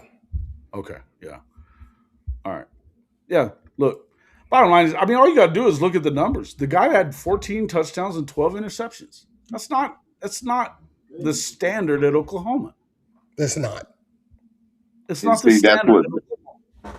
yeah, and see, that's the whole totality of why we even speaking on this is that we can see the potential, and it's like you have a defense that is so was right on the spot, ready to rock and roll, and you just had to play complementary football, and we just could never get to that level. Well, and again, that goes back to, you don't have an identity of running the ball with your running backs, and you're not making that it's not being a priority to your coordinator. And if it's not going to be a priority to your coordinator, and it's not a priority enough to your head coach to make it a priority of your coordinator, now it becomes a head coach problem. And that's where I'm at on it. As much as we can sit here and talk shit about Ben Arbuckle all we want to, but Ben Arbuckle has a boss. And apparently, he hasn't been called to the carpet enough, or we haven't heard anything about him holding his feet to the fire on it. To me, I want to see that. That's the next step for Coach V. Shout out to him for the 10 and look, with the schedule that they played, to go 10-2 in that schedule of SEC, the SEC teams that we played against, and on the road and everywhere else. Look, I'm not hating on the season as a whole. It was a very successful season. My hats off to Coach V, but it could have been so much more, because all you got to do is just be decent offensively. Just competent is the better word offensively. Be competent over on that side of the ball. And you got a shot with this draw, because I'm going to tell you, Indiana's got a bunch of 3 stars. They got a great coaching staff, and they do a good job. But They run the player football. wise, you should be able to beat a team like Indiana in their first real. You should be able to if you're Oklahoma. Same, and I don't believe in Texas Tech. I don't believe that much in Oregon, for that matter. As far as sides of the bracket that you could have made a run at it, I'm not saying you had to win it, but you should have went further than round one. And in the end, we sit here and act like, oh, well, it'll be, I hear a lot of the OU podcasters out there saying, well, next year is going to be different, blah, blah, blah, blah, blah. Why is it going to be different? Tell me why. Yeah. Because to me, unless we're going to make significant changes to the offensive side of the ball, the only thing you can do is be similar to this year, because, yeah, maybe the defense takes another step forward. I think that's a hard thing to ask for, but they should at least be as good. Okay, cool. Now what? If you're not taking a big step forward offensively, then what? I think I've heard you say this a bunch. Teams that win a bunch of one-score games lose a bunch of one-score games if they're not, if when they're in them the year after. Yeah, that's in Phil Steele, his magazine. If you guys don't get the Phil Steele magazine every year, I don't know what to tell you. You got to get it. It's about this Yeah, thick, the words super and the little, numbers don't and it's lie. a The quick numbers read. don't lie. And he does a projection every year that if you have a lot of net close wins, next year that turns into net close losses, and it never fails. And it's the same thing with net close losses; they turn into net close wins. What did we have last year? We had a lot of net close losses because our defense kept us in it, and it just, man, it's a good thing. I don't know if it's a good thing, but we play the other side of the SEC next year. I don't know if you guys seen the schedule, but we got Mississippi State and Georgia, and so we'll see, man. But just offensively, we're not, man. We're not just we're not. It doesn't look good, man. With what this dude is doing, man. Rest in peace, Mike Leach. But Mike Leach never won a damn thing, and I don't want anything to do with anybody from his coaching tree. I'm sick of it. Well, I will say this is that, like I said, the buck stops with Coach B, and he No, has to make sure that understanding that he has he has this team going in the right direction, and you don't want to take any more steps back like we have in previous years once we had a good year. we had all the pieces this year, all the pieces. The running backs. I mean, even with John Material quarterback, we could have won the whole thing, man. It is, but you can't take John Mateer is not Cam Newton. He's not. Fact, He's not Baker Mayfield. He's not Kyler Murray. You can't throw the ball 35 to 40 times a game with him. He facts. needs he needs 24. He needs 25. You know who else won? Tim Tebow. Let me ask you a question. Would you rather have Tim Tebow or John Mateer? Tim Tebow didn't make it into the NFL. Come on, John bro. Mateer Come ain't on, get, man. man. Hey, he up That here dude just ain't get drafted, man. roughing me up. If that Hey, dude real get quick, I drafted, was just man, it's I'm all gonna share that. because I'm gonna share that screen real quick that you were just talking about the schedule. This is the Okay, schedule that you have next year, and I mean, you start looking at it, and look, I mean, guys, this isn't. I mean, for comparatively to what we've seen over the last couple of years, you go on the UTEP's a road win. you go on the Michigan's road a at win. Michigan, New and Mexico's a win. At Georgia's a problem with our offense. hmm Texas is a problem with our offense. yep. But then you got Kentucky, Mississippi State, South Carolina, at Florida. I think Florida's going to be a lot better. That's a tough place to go win for sure. I mean, ask Texas. Ole But I Miss. mean, they're losing their quarterback. There's not a team on that schedule that I have an issue with, except for we know the Red River Shootout's always going to be a good game. Of The only course. team that I have an issue with is at Georgia. We are offensively, we are not built to beat Georgia. No, you got to run the football. You got to run the ball. Now our defense could do something with Georgia. Sure. But if you think you're gonna go in there with John Material have 3 more interceptions going in there throwing the ball 40 times against Georgia. Days here's Those got are a good five point stars too. on He that said defense. turnovers too. If you have big positive number, the bounce goes the other way next year. Now, one thing I'll say, yes, but they didn't have as many turnovers as they probably would have this year. They had it took a long time for them to even start forcing them at all. They had some games where they really did force some, and they were important for their run down the stretch for sure. But the air raid offense hasn't accomplished much on it. He's not wrong about that. David's not wrong about that. We've talked about it in the past. The only time that the air raid has won a national championship was Oklahoma in 2000, and it really wasn't about. It was about playing keep away at the end of the season because Josh was basically had his shoulder hanging on by a thread. And we had Quentin Griffin. Mm-hmm. Yep, and they were running the ball, so it wasn't as much of an air raid as we act like it would be. But this The last, schedule. I mean, the look at the last schedule. team, the last team to win It's the not national brutal. championship passing the ball more than they threw it was LSU. And they still had Clyde Edwards-Helaire, and they had Joe Burrow. We don't have Joe Burrow. It was still close to a 50-50 split though. Yes, and they still ran the ball a lot. So out of 25 years, you got one team that threw the ball more than they passed the ball, and we think that that's the way to win? Come on, man. That don't even make sense. Yep. Got to get out of that trip to Ann Arbor in a good place health wise too. Absolutely. Listen, here's the thing. You look at that schedule, and you should be able to see no worse than 9-3. You should be able to see another 10-2 run if you can get hot and win the Red River game.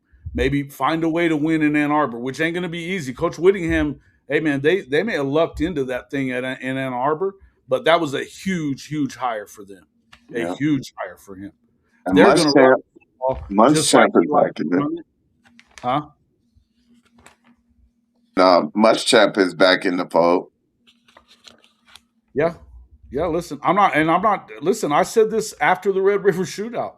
Until Oklahoma finds a way to not only win but put some fucking points on the board, I have a hard time picking us in the Red River game. It's just hard to do it. You know, right now, and I said this too.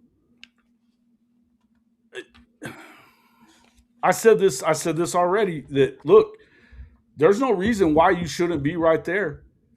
You know, you're recruiting right there with them. You're doing the things that you need to do. And right now, I don't know that, you know, we'll see kind of what happens with. I think that it makes them better with Will Muschamp than they were with PK, but not by a bunch.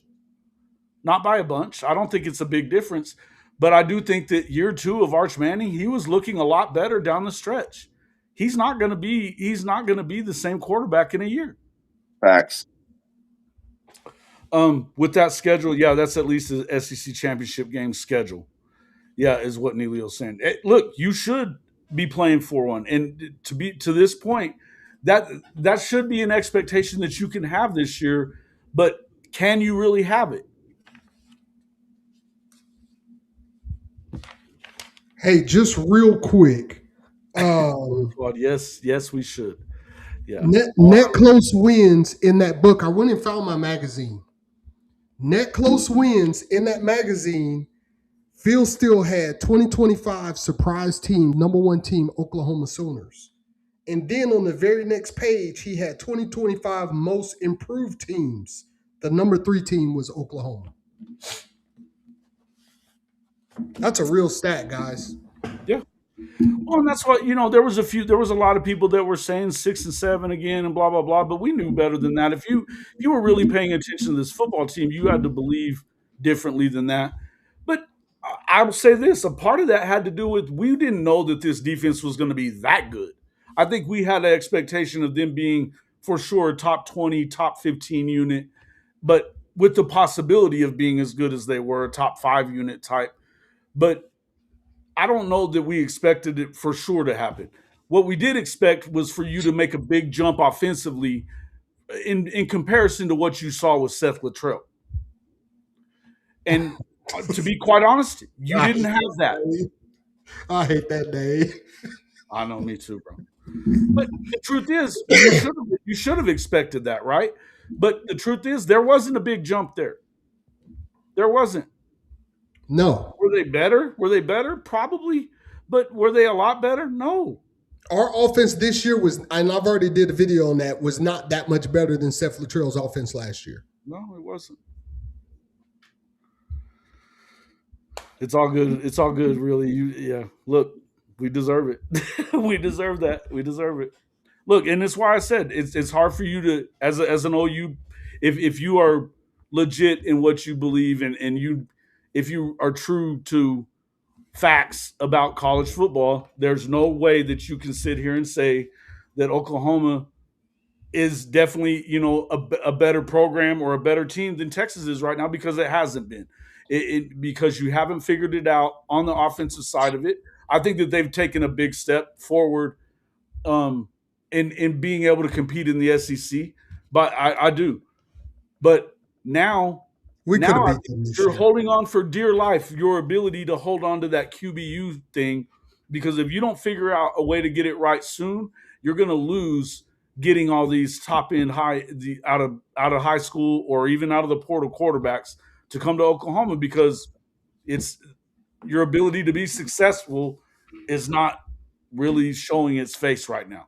It's just not. But and I don't think it's going to be a lot different. It's going to be a lot different without a running game, without a true running game. That's just, I mean, I'm struggling to see that it would be, you know. Go ahead.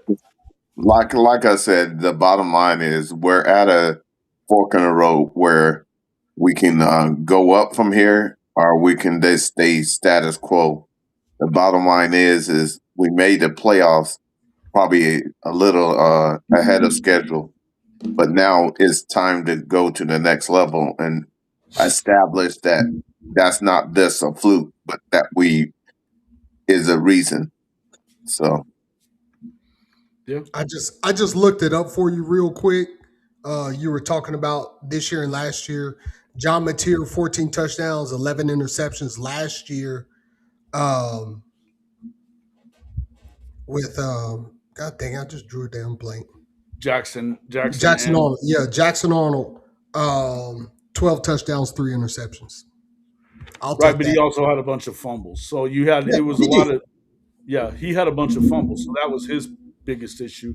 And then, Michael didn't get to play long enough for him to add too much to it, but you look at He I went mean, it three was touchdowns and 2 interceptions. mhm, So we still had way less interceptions either way. right. Right. Yeah. Hey, y'all should feel a little better after Trey Weiser said he's transferring. Yeah, he was definitely a thorn in our side. Uh-oh, we lost Bishop. Let's see. Let me go back to here. He may have had to split. I don't know. In the end, I think you have to expect for Oklahoma to take another step in if you in order to do that, you're going to have to make changes. And I don't know that right now. I'm going to have to see them actually make those changes before I believe they're going to. Anything less than 10-2 with this upcoming schedule is unacceptable. Well, yeah, I think that it's yeah. I mean, I think yeah, we could pop the schedule back up here. I mean, you know, you could lose at Georgia and be okay with that probably. I guess you could lose the Texas game and have to be okay with that. But then who else should you lose to on this schedule? And don't get me wrong, I'm not saying that it's just a wash that we're gonna lose to Georgia. I'm not gonna say that. But Well, no, I think that you can slow down and stop anybody. I think, but it's a matter of what do you do offensively. facts. I agree. I agree. If I was a betting man, I wouldn't bet my house. No, me neither. No, listen, Dave, I'm with you on this, and I'm telling you that they should have beaten the brakes off of their asses this year. We should have They beat Texas. listen, Texas. Look, Texas. They didn't. They had two touchdown drives with their offense. They also had a kick return, a punt return that was full of blocks in the back. But that being said, they were only in that game because Oklahoma kept them in that game as long as they did by playing piss poor offense. And we did nothing offensively. I Nothing. agree with you, brother. I agree with you wholeheartedly. But if you're not going to beat this Texas team, which fucking one are you going to beat? Because that's what I said, and I heard Gabe say it on the Oklahoma breakdown. It's like this is probably the worst team they've had in 3 years. Probably the worst team they'll have in the next three. If you can't beat this one, how are you going to win? How are you supposed to expect to win against any of them? I don't think that you can. We shouldn't So lose any game after that Texas game, man. Kentucky, Mississippi State, South Carolina, Florida, Ole Miss, Lane Kiffin's gone, Texas A&M. And I don't think that they're that good either in Missouri, man. I mean, in anything less, Michigan probably won't be that good in their first year either, under their new head coach. I mean, anything less than 10-2, man, is not acceptable. If there's another 6-7 season, somebody needs to get fired. I ain't saying Brent Venables needs to get fired because you probably won't ever hear me say that because I love Brent Venables. But Well, I man, think at some point you have to expect Brent Venables to take the step that he has to take to be the kind of head coach that you would expect out of, as a SEC. If you're wanting to win SEC and national champions, you have to be the type of coach that Kirby is, that Saban was. You have to. You have to have your finger on the pulse and be as detailed in every little bit of your game plan as you are on your defense. You have it to is, be. and it's not just him. Like you said, it's not just him calling the defense and Ben Arbuckle calling the offense, and that's just how we're gonna run it. He's got to figure this crap out, man. Mm-hmm. He's got to figure this crap out and figure out how to control a football game in its totality, not just one side of the football. And I'm with you. You could lean on Kevin. You can lean on Kevin if you give Kevin the power that he needs to have. But in the end, you cannot forget about it. You can't set it and forget it with this shit. Showtime rotisserie. I used to have those. You One of can't do those. it, bro. This ain't a rotisserie. You know what I'm Set saying? it and forget This it. ain't your fucking, hey, this ain't your damn air fryer and it ain't your crock pot, bro. I had one of those, bro. I used to love that thing. Well, you know what I'm saying then. This Yeah, is I not do. what we're doing. In order to, hey man, to cook this brisket, baby, you're gonna have to get it done right and be involved in the entirety of the cook. And make sure that you're doing everything correct because we look, just put it this, there's nothing easy about winning natties. There's nothing easy about winning in the SEC at all. Nothing easy about it. And it's never going to be easy and it's not supposed to be easy. So I think that there's certain levels of expectations that a lot of us fans from OU have that our expectations are probably a little out of whack for where they've been lately. But I'll tell you this, if you do expect for them to get to that point, then you have to expect, and if he expects for you to get to that point, then the stuff that he talks about, it you know, grabbing onto the hard part, realizing that the hard shit is what it takes to win at this game. That he's got to grab onto the hard shit too. And that means understanding the offensive side and understanding what he has to expect and being able to say, you know what, damn it, I can trust Wes Goodwin and I can trust Coach Bates and those guys to run this defense. And I can keep my eye on the entirety of the team and not just the defense. You know what? It's time for you to do that. Look, I love Coach V as much as the next guy. I think that the overall, for the most part, his the culture that they're building there with I love the soul mission. I love all that stuff. I think that Yes. you're bringing the right kind of guys into your program.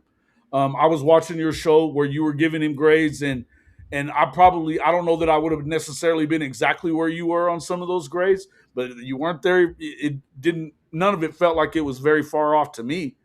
You Yeah. know, some A pluses I wouldn't have probably given, and I may not have given the F minus either. But I would have also, but we probably would have landed around the same damn spot. I Yeah. think that he had a C plus year. I think he I had an think the A only plus F year minus I as a gave was defensive the player. I think the only F minus I gave was the his control over the offense, having some more Well, and control which over is the fair.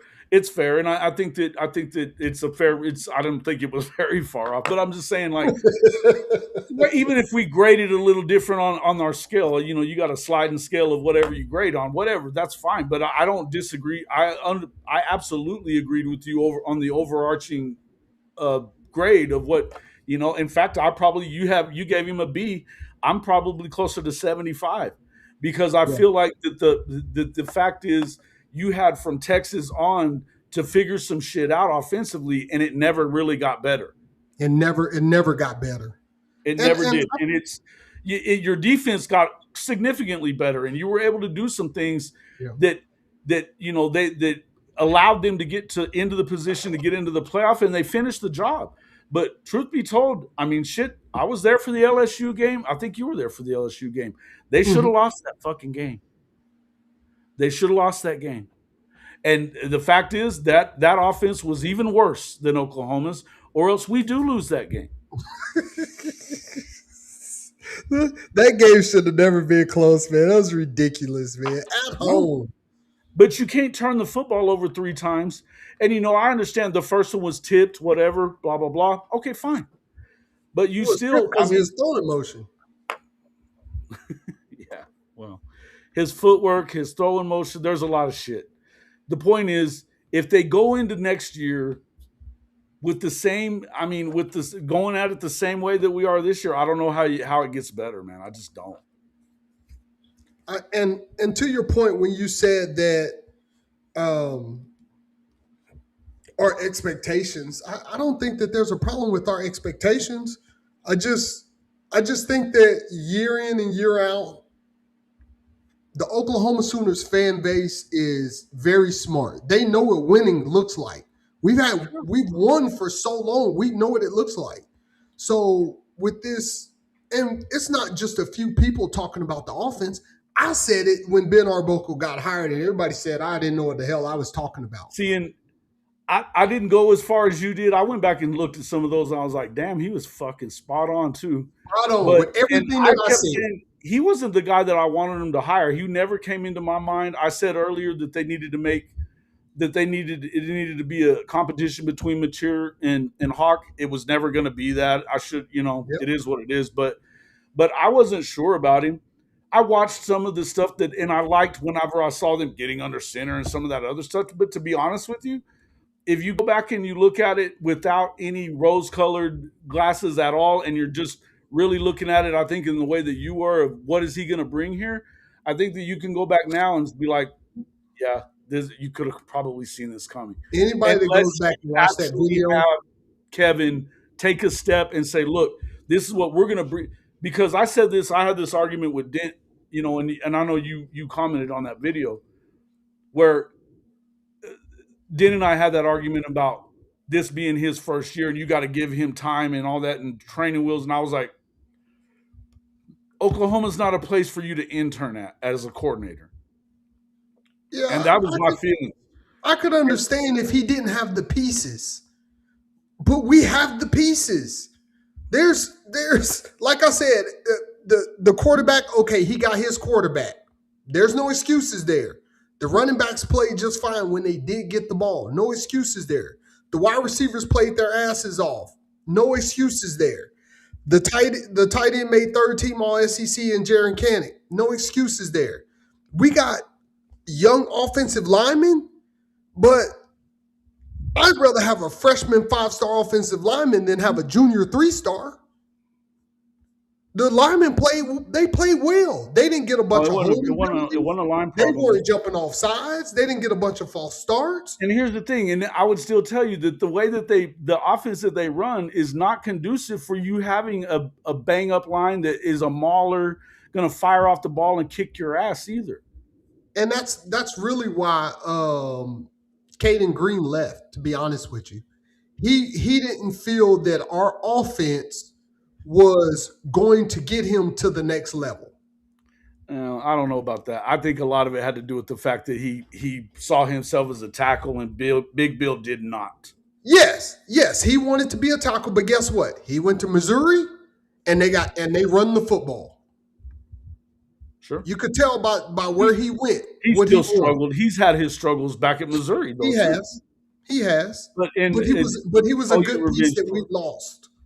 And let me answer this question. Go ahead. Elite wide receivers with mature SQB, not Jags like Burks and Lewis and Giovanni. What? It doesn't have anything to do with these guys. Deion Burks is a monster. Deion Burks. I'd like to have seen more out of Deion Burks than just running into the first tackler you see every time. But yeah, he's got to get the touches too, though, man. He didn't get the touches. Montez Lewis was a stud too. When he got hurt, this wasn't about receivers, guys. At Do you all. know how many times did you see wide ass open receivers never get looked at? You could say this kind of shit if you wanted to. That's ridiculous. Oh, And you teams just played wasn't a lot of talented. He's zone saying that against he them. even goes further. Oh, you just wasn't talented enough. We had too many Jags playing this year. That's bullshit. Who's telling you that? What's telling you that? It must be the numbers. It has not. Look, you got to throw the football to them for them to make plays. How many? So how many drops do y'all What was his think he had? completion percentage this year? What was his? Give me his completion percentage. I'd love to hear it. It's got to be It's got to be low 60s at best. Who? Latier. Oh, I just did a video. Oh, I did the video that I was loading, just so you know, and for everybody else, I hope you don't mind me putting it out. Was my coaching grades for Well, you already know. I like it when you do that. That's gonna drop in the morning. Ben Arbochel's coaching grade. It's an awesome video, I think. I think all my videos are awesome. So y'all check that out, man. Tegna was the feature wide receiver at OU, and he led the SEC in SEC play, yardage wise, and receptions and touchdowns, for that matter. What's the term Jags mean? Just another guy is what it means. Just another guy, and that's not. It's not factual information. It's not even factual information. This is wanting to look away from what the real problem is if you're OU revenge tour. And some of these other guys that are still stuck on, the people that'll say Michael Hawkins sucks when Michael Hawkins didn't get an opportunity to prove whether he was good or not. You hear a lot of this. Is into the transfer portal. He's not yet. Well, he will be. Possibly. I think we're going to find out what happens with Mateer first, and then you'll see. But I'll put it to you this way: I don't know how much I believe in even if Mateer is gone, how much I believe that Hawkins gets a real opportunity from Arbuckle, unless he's forced to give him a real opportunity. And that's where I feel like this is another thing where, you know what, in the end, if you're the offensive coordinator, you can give me who you want to be your guy, who you want to be the starter, but that decision starts and ends with Brent Venables. It's his football team. I don't think Hawkins even so. Let's say Mateer does go to the NFL, which I don't see him. It is the wildest thing in the world to even like. He's a fifth rounder at best, bro. But I just, even if we do get Michael Hawkins next year, I don't think that this offense would do Michael Hawkins any justice. I don't think that Michael Hawkins is a good enough quarterback to throw the ball 40 times a game. I just don't. Well, I don't know that he's going to throw it 40 times. I think that I think that Michael Hawkins fits what it is that they did this year a lot better than John Mateer does, just with his speed and his ability to get in the end zone running the ball. But that doesn't mean that I think that Michael can throw it as much as you need him to throw it. What I do think is you need a balanced offense no matter who's at quarterback. You do. I think that you needed to make it, as much as it's easy to sit here, and I'm not a Mateer fan. I'll admit it. I admit it I'm not a Mateer fan, but if I was an offensive coordinator, I would make him successful. But no, I'm not a Mateer fan by no means. No, I think that for being in your third year, not being better at making the reads that you should be able to make in this offense, knowing what you need to do, and making better decisions. Look, you can't count to 6 in the fucking RPO. I got a problem with the guy, okay? But that being said, I don't know that a lot of it would have mattered in view of the fact that you never had an offensive game plan that stressed we're going to run the ball 35 to 40 times. And if we get enough to where we can do 50-50 and you can throw 35 or 40 times too, then so be it. but we're going to run the ball 40 times first. Yeah. If that's your identity and you know that with this defense, I don't know. I don't think you need to have a Heisman level quarterback at that point. I think you need to have somebody that makes good decisions. I don't think that we had that, but again, what's up there, legend? Good to see you, man. 55-45. Yes, absolutely. Well, if you run the ball 55 times, you ain't running it. You ain't throwing it 45. You're going to throw it 20. Well, I think that's percentage more. It's 55. Oh, okay. So yeah, whatever it is, you're gonna absolutely. I think that I want to run the ball 40 times a game. But think That's about me. this. Even when I was coaching, man, I ran the football, man. I don't give a damn if you knew what I was running. I'm running the football. Stop it. What did Switzer do? You knew what the fuck was coming. You We're gonna running stop the it? football. Stop Were it. you gonna stop it? Stop it. Let's see what you do. Yeah. We're gonna line up and run at your ass all fucking day. And if you can stop it, then so be it. But good luck.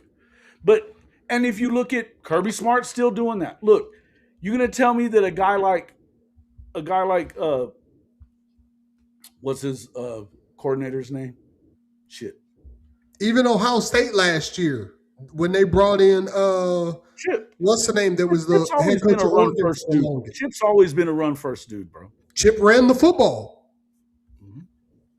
And probably more than they should have when they had the receiving core that they had at times. Like they shouldn't have tried to get into it. They shouldn't have tried to win a running game against Michigan that didn't have a quarterback at all. You should have went out there and broke them in half with your passing game and moved along, right? This is where I still think that Ohio State struggles in certain places because I don't think that Ryan's that great.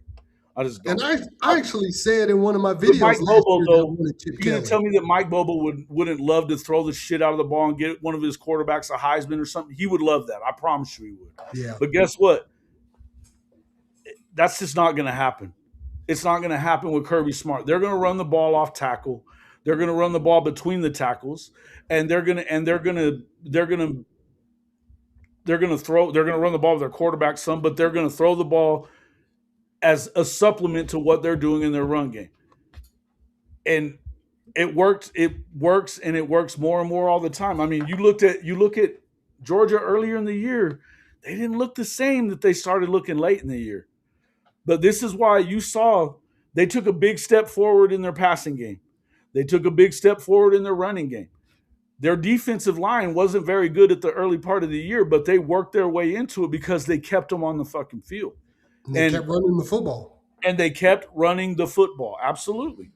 So, look, and look at the comebacks that they made. They weren't a freaking explosive offense team. They were down 17 in 3 different games and came back and won. Yeah. Hey, real quick for Sooner in Texas. I get this question all the time. If you don't mind, man, I'm going to go ahead and answer him. Go ahead. I joined the Army fresh out of high school. I played football at Enid High School in Oklahoma. I joined the Army fresh out of high school, so I went straight into the Army. And I played semi-pro football all throughout the time that I was in the Army.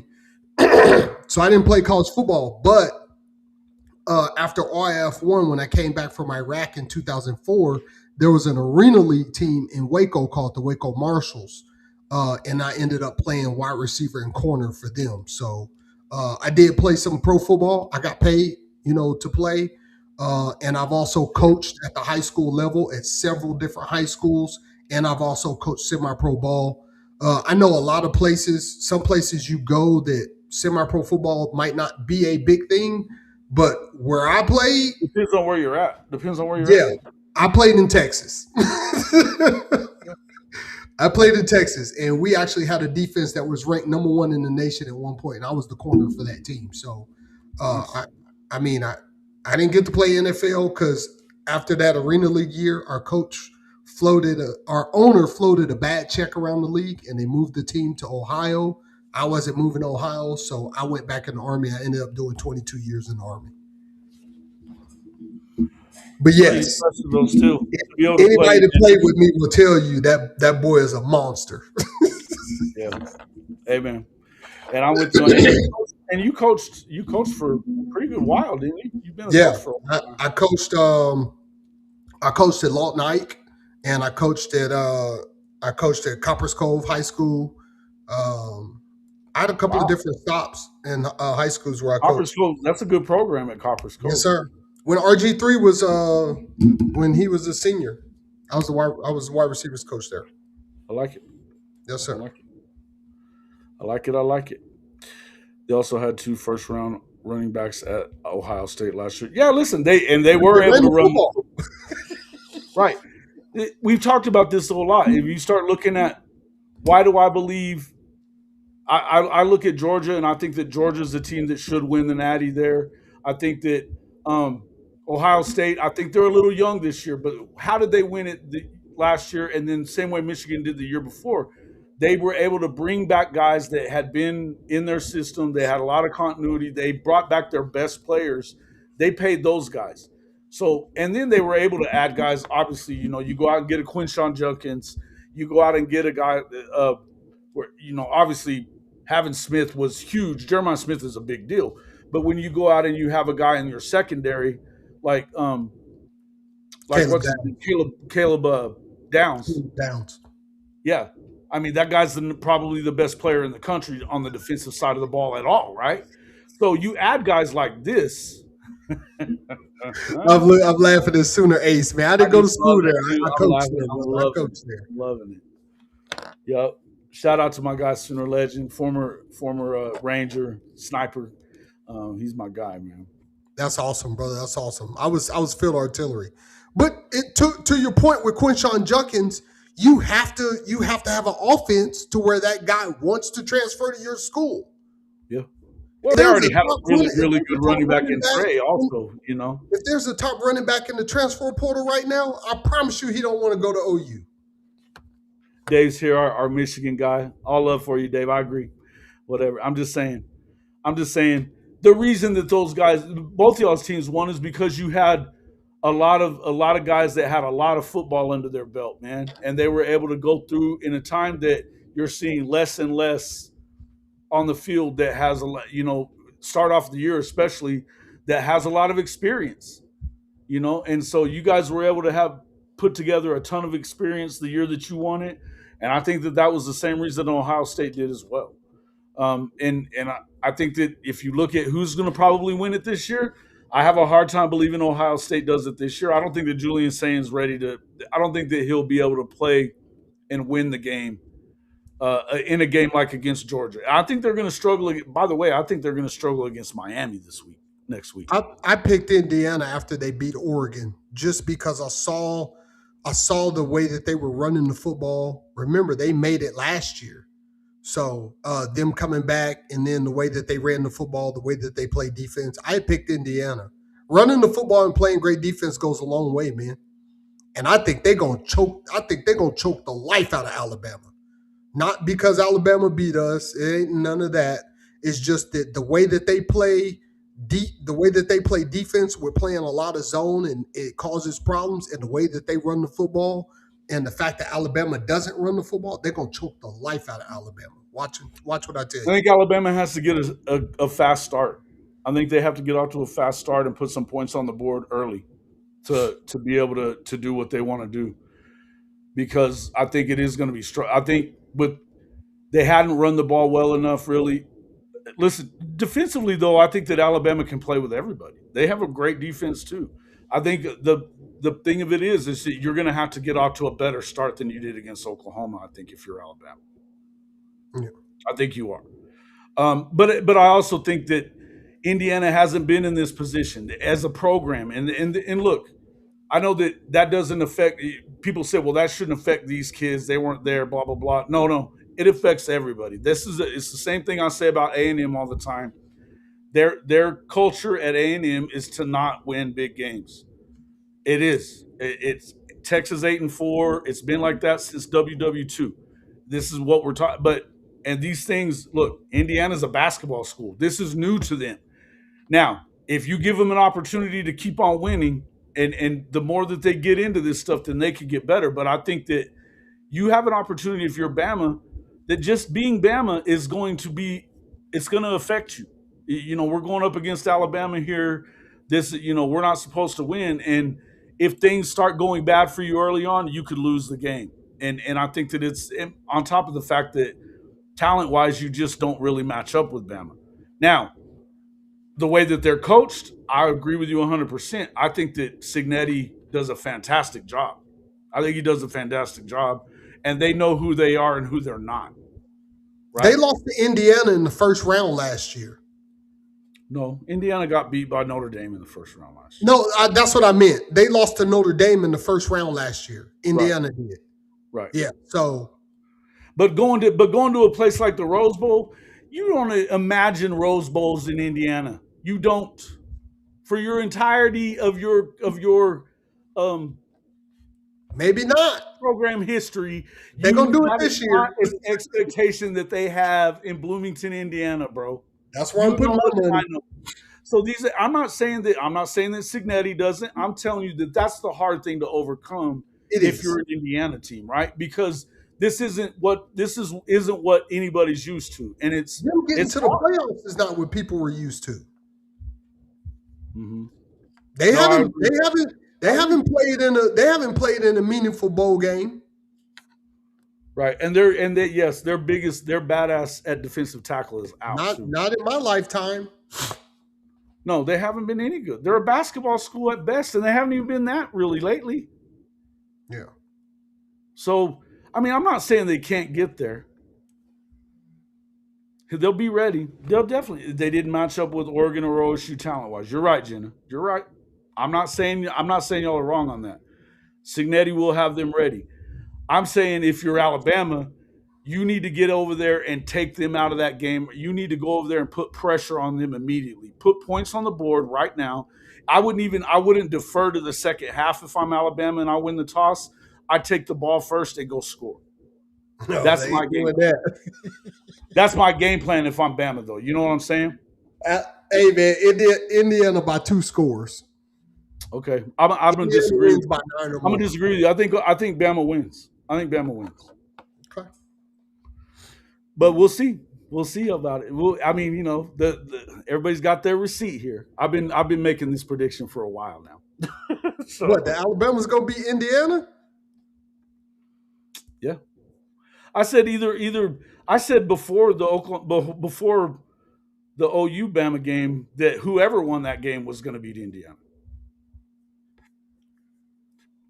Okay, I've been saying it, so that's my feelings. Michigan's record versus Indiana 62-11. Yeah, you've seen 3 of them, right? One of them being last year, right? That is their biggest issue. No, you're not wrong. You're not wrong. That's what we were just saying too. I think that if you're Alabama, you don't want this to turn into that kind of slugfest. You need it to turn into a shootout type of game where everybody can forget about their running game. They're going to throw the shit out of the ball. You need to go out there and put points on the board early if you're Alabama and make them have to play from behind to where they can't just turn it into a slugfest, fighting a phone booth kind of game. You don't want to play that game if you're Alabama. I would give you that part. The only thing I say about that is it's kind of like when people say we can't run the football. It's not that we can't run the football. It's not that Alabama can't run the football. They just flat out don't run the football. That coaching staff, that is a pass-first coaching staff. They did it at Washington. They've been doing it at Alabama since they've been there. They just don't run the football. They're in the bottom of the barrel in the SEC. I think they're second to last or third from last in the SEC. They're under us. We run the football more than them. That's how bad they, as far as attempts, they just flat out don't run the football. Yeah. No, you're not wrong. And also, here's the other thing, man. I've been saying this a lot all year is that who the hell they played that we can sit here and be like, wow. Yeah, they beat Oregon. Okay, cool. By 2 scores, by 10. Fine. That's a good football team. Okay. Dante Moore, Decorian Moore. Dante Moore, Decorian Moore. That's a good football team, man. Who have they proven that against? Indiana's a good football team, man. Okay. They beat Ohio State, the number one team in the nation. Yeah, but Ohio State loses a And it game wasn't every year luck. to somebody they shouldn't. It wasn't luck. Because They beat them. I watched that game. They I beat watched them. it too. I watched it too. I didn't come away going, "Oh my God, it was a defensive masterclass." I came away thinking, "Okay, I don't see it." But what I'm saying is, top to bottom, the SEC is the best conference in football. Sure. But at the top, when you look at the top, the Big Ten is the best conference in football. Look at the last couple national titles. Where'd they come from? They came from the Big Ten. And right now, Indiana is the big dog in the Big Ten. They beat Oregon and Ohio State. Two teams that are in the playoffs now, two teams that were in the playoffs last year. And they were in the playoffs themselves. And they lost to Notre Dame in the first round. This is this is not a fluke team. They're frauds. And y'all find out when they line up and they run the ball on Alabama and they choke the life out of Alabama, and Alabama can't get in rhythm because they don't never have the football. They're gonna win the rushing battle, they're gonna win the time of possession, and they're gonna win the turnover battle. And Alabama's gonna go home. We'll see. They're frauds to me. They're frauds. So you say Alabama is gonna win. How do they win though? Just like I just said, you get out in front. First off, they can play defense with them. I don't think that their quarterback is as great as everybody else seems to think. And I know for sure that I know for sure from man to man they cannot match up with the talent level that you have at Bama. You can't. They're not doing it at quarterback. They're not doing it at any of the skill positions. They're not doing it at quarterback or the skill positions. They're missing their best tackle, defensive tackle, which is going to hurt them. They're not as deep. Defensive tackle. They don't run the Alabama don't run the football. They'll be all right. How do you get pressure on this? How do you have to beat Alabama getting pressure on Ty Simpson? Do you not? Yeah, that's what defensive ends and linebackers are for. Yeah, but you're not just. It's not easy to get a bunch of pressure on them if you're not being able to take up blocks on the front line too. And all I'm saying is, yeah, I know you're not going to like that one. I just mostly did that just to fuck with you, Neilio. But I don't think that they're that damn good. And I'd have to see more out of them than I've seen. I haven't seen them play anybody that matters aside from the Oregon game and then the Ohio State game. Those two games, and listen, I give them props for winning both of them. I give them props for winning both of them. Here's what I'll tell you about Oregon. What is Dan Lanning? Is he really that guy as a head coach? Because what has he done to make you really believe that he is? I don't believe that he is. And here's the thing about Ryan Day. Ryan Day was born on third base with that program. He was. Until this year, he'd lost 4 freaking straight games against his biggest rival that didn't have as much talent as he did. He loses. They're the returning champs, though, bro. Huh? And they got an NFL defensive coordinator. Okay. So, and another thing with Mendoza, you said he's not the greatest. He doesn't have to be the greatest. He doesn't throw the ball 40 times a game. I don't think he's had one game where he threw the ball more than 35 times. Who? I'm looking for it now. Who are you talking about? Fernando Mendoza. They run the football, bro. I'm aware. I've watched them. I've seen all their games, brother. I've seen all their games.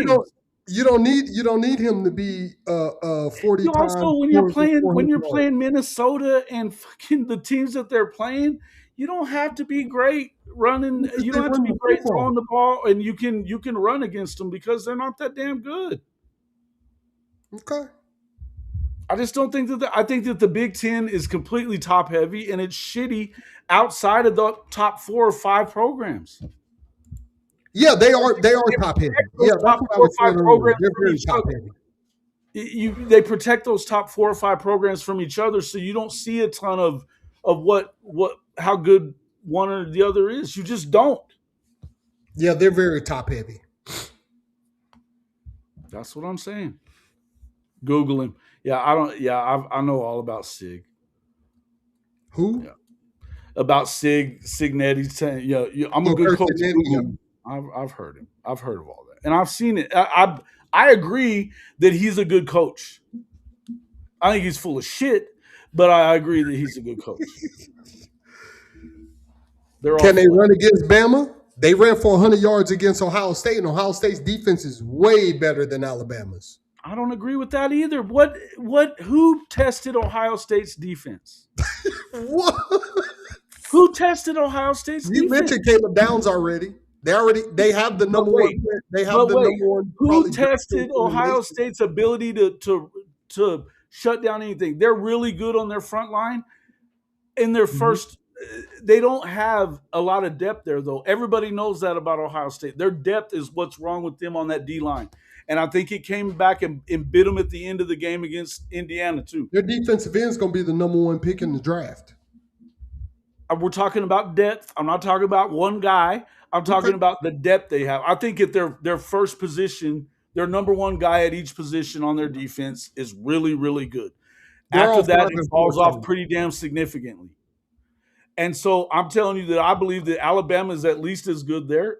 And I think that their offensive line, they should be able to run. They should be able to run the ball. Will they do it? We'll see. I think you have to commit to it, as we've been talking about. Yeah. Also, but I still think that Alabama's best chance of beating this team is to go out there and attack them in places where you feel like they're weak, which would probably be their secondary. You got to attack them and put some points on the board and make them play under pressure. I don't have faith in threat. anybody that don't run the football. I'm just going to be honest with you. That shit just don't win. It just doesn't win in college football. I agree. We I didn't can't say I win think they're doing going to win it, the and our Natty. defense is better than Alabama's. How the hell Alabama going to win doing it? I would tell you that again. I would tell you I believe. I didn't say that I think they're going to win the Natty. I think they're going to beat Indiana. I don't think Indiana's in. You don't like Indiana, do you? I don't think much of Indiana. I don't. I don't. I think that they're coached very well. I think that they're coached very well.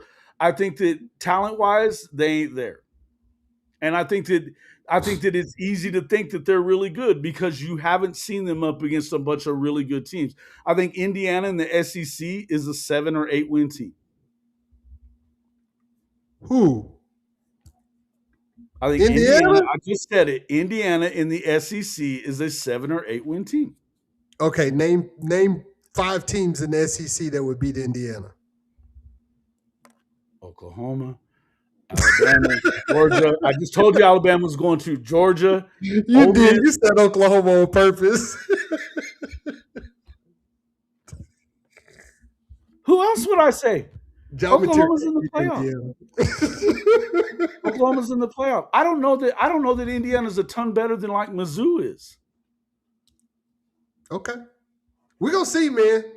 We're going to see. We are. We're going to see. Good night, really flawed. Thanks for coming in. If Kirk Ferentz ever pulled his fat head out of his ass, he'd hire a legit offensive coordinator. He's flat out wasted 15 years or so of dominant defenses. No doubt. No doubt. And they run the football. They just, man, it's yeah, let me get to this. We're gonna come back to this. We'll come back to this in a second, Dave. But I gotta have this conversation. Okay. Thank you for bringing this up, legend. So our guy, Okie Light Cody, he's one of the few Okie Light people that will ever talk good about, but he's our brother. He's been on the show a lot. All love to Cody Stovall from Locked on Oklahoma State. He had to go through some serious medical stuff. This is another veteran we're talking about who really wasn't taken very good care of by the military after the fact. He's been in the hospital for most of the week. Bad blood clots. Had to have a procedure. They let him out of the hospital on Christmas Day. He still has 3 AAA blood clots in his chest that has to be worked on. Basically they let him out of the hospital, but we need to get out there and get to his GoFundMe page and help them get the money that they need to pay for just like, here's the thing about it. Like, the VA will give him basically the pain medication he needs for a year for like $120, but it's 20 times that much for the blood thinning medicine that he needs to have to live. And they won't have anything to do with that at the VA. His wife is missing work because of his of this. His kids, they've got kids, they've got rent, they've got all this and that. He's not even working that much on lock on. But I'm gonna drop the link here that I have for Cody on that deal, and I'd love it if we pass this around. And I mean, look, if you can spare $5 or $10 or 10 cents, just do it. Because this is messed up, and I hate it that the military continues to do this to our brothers who serve. Um, he was injured in the military, and they don't want to take care of him, not the right way. Let me drop that in there. This is the GoFundMe link. I told him that they needed to. His son had put in there a goal of. His son had put in a goal of just like $2,000. They probably need closer to $20,000 when all is said and done. But I mean, anything we could give, I think would be the right thing to do, man. Anyway, that's in there. Got it. And definitely keep him in your prayers. If you can't afford anything, that's fine. But you know what we can all do is like share this, right? Um, Nothing but love for Cody. But listen, he's in a situation where, yeah, he got through what just happened, and it could have killed him immediately. Could have killed him immediately. He got through it, but they let him leave that hospital with those two really big bad blood clots still there in his chest that could kill him at any time too. And they're trying to do it with their blood thinners and stuff, but they need the rest of the money at the very least to get. I think that his son put it at 2,000. They need like 2,400 at minimum to pay for all the meds that he needs. Um, I think there's a lot more to it that he needs help with. I'm gonna donate. I would, if you can't donate, man, pass it on to somebody who will. Get on to, if Big 12 folks. Yeah, I mean, push it out there to more people in the locked on in the Okie Light people. We all know Okie Light fans as Oklahoma fans. Push that out there. Um, just got nothing but love for Cody. And he busts chops about the Sooners, but we bust his balls about Oklahoma State a lot, and you know he's as good a dude as there is. And the stuff that he went through in the military caused him to lose both of his legs. He's got both of his legs amputated, and they're not taking care of him fully the way that they should. So let's help him out, man. Let's get it out there. Pop in there. Bump up. If you can spend $10, that's great. I mean, every little bit would count. Every little bit would count. So, wanted to make sure we talked about that. I may go up and see him here in a day or two. Definitely wanted to make sure I thought it and brought that up. I'm glad you brought that up, Sooner Legend. Yeah. Anyway, yeah, the VAs. Don't get me started. Don't get me started. And I'm sure that David could concur on that. The VA isn't great about taking care of us. Um, anyway, yeah. I've heard the stories, man. I'm 100% disabled, so they're taking pretty good care of me. I have no complaints on that aspect. But I've Doesn't heard, happen with everybody for sure. and I think all veterans should definitely be taken care of, man. Hmm. Yep. Yep. I've seen too much of it. My own dad didn't get taken care of the way he should have been, and then I think that there's been a lot of stuff that I've seen that hasn't been correct. And to Cody, they didn't take care of him like they should have either. But thank you, Nelio. I appreciate that. Yeah, greatest country in the world, wealthiest country in the world doesn't take care of its own, and it is shameful. No, listen, there's proof in the pudding for that. It's only been a few years the Phoenix VA was systematically killing 2,000 veterans, allowing them to die. So, I mean, this is definitely, these things happen, and so I want to see better. I'd love to see better, but I don't trust it. So, I think if we could get out there and help them with as much as we can, um, then that'd be great. Just like I said, we're definitely gonna be talking about that a lot over the next couple of weeks.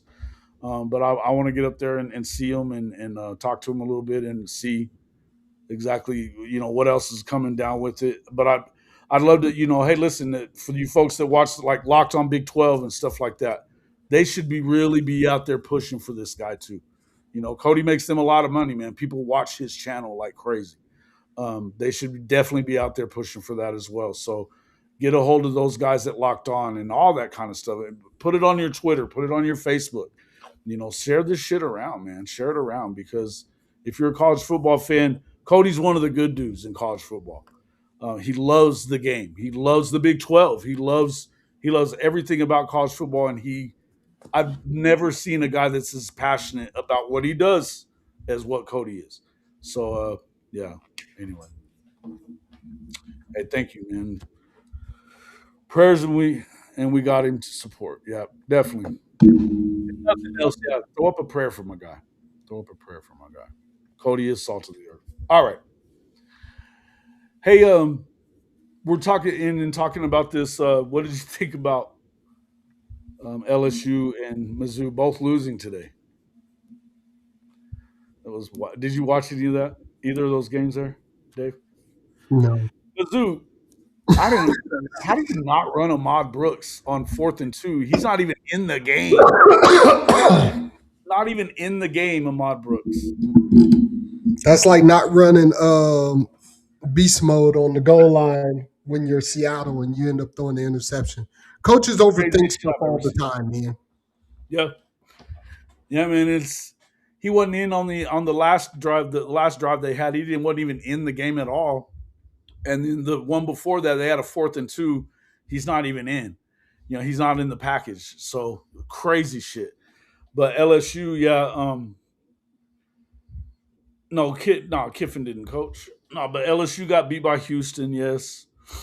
I'll tell you this: Willie Fritz could coach his ass off, but shouldn't be happening. To be quite honest with you, it should not be. Well, happening. they're in turmoil, man. They fired their coach. Anytime a team fires their coach, sure. Well, I mean, that team's not going to look the same next year, right? Yeah, of course. It's not going to look the same. It's Trinidad Chambliss going to be their quarterback, and more than likely, and so they're going to have a lot of Ole Miss's team there.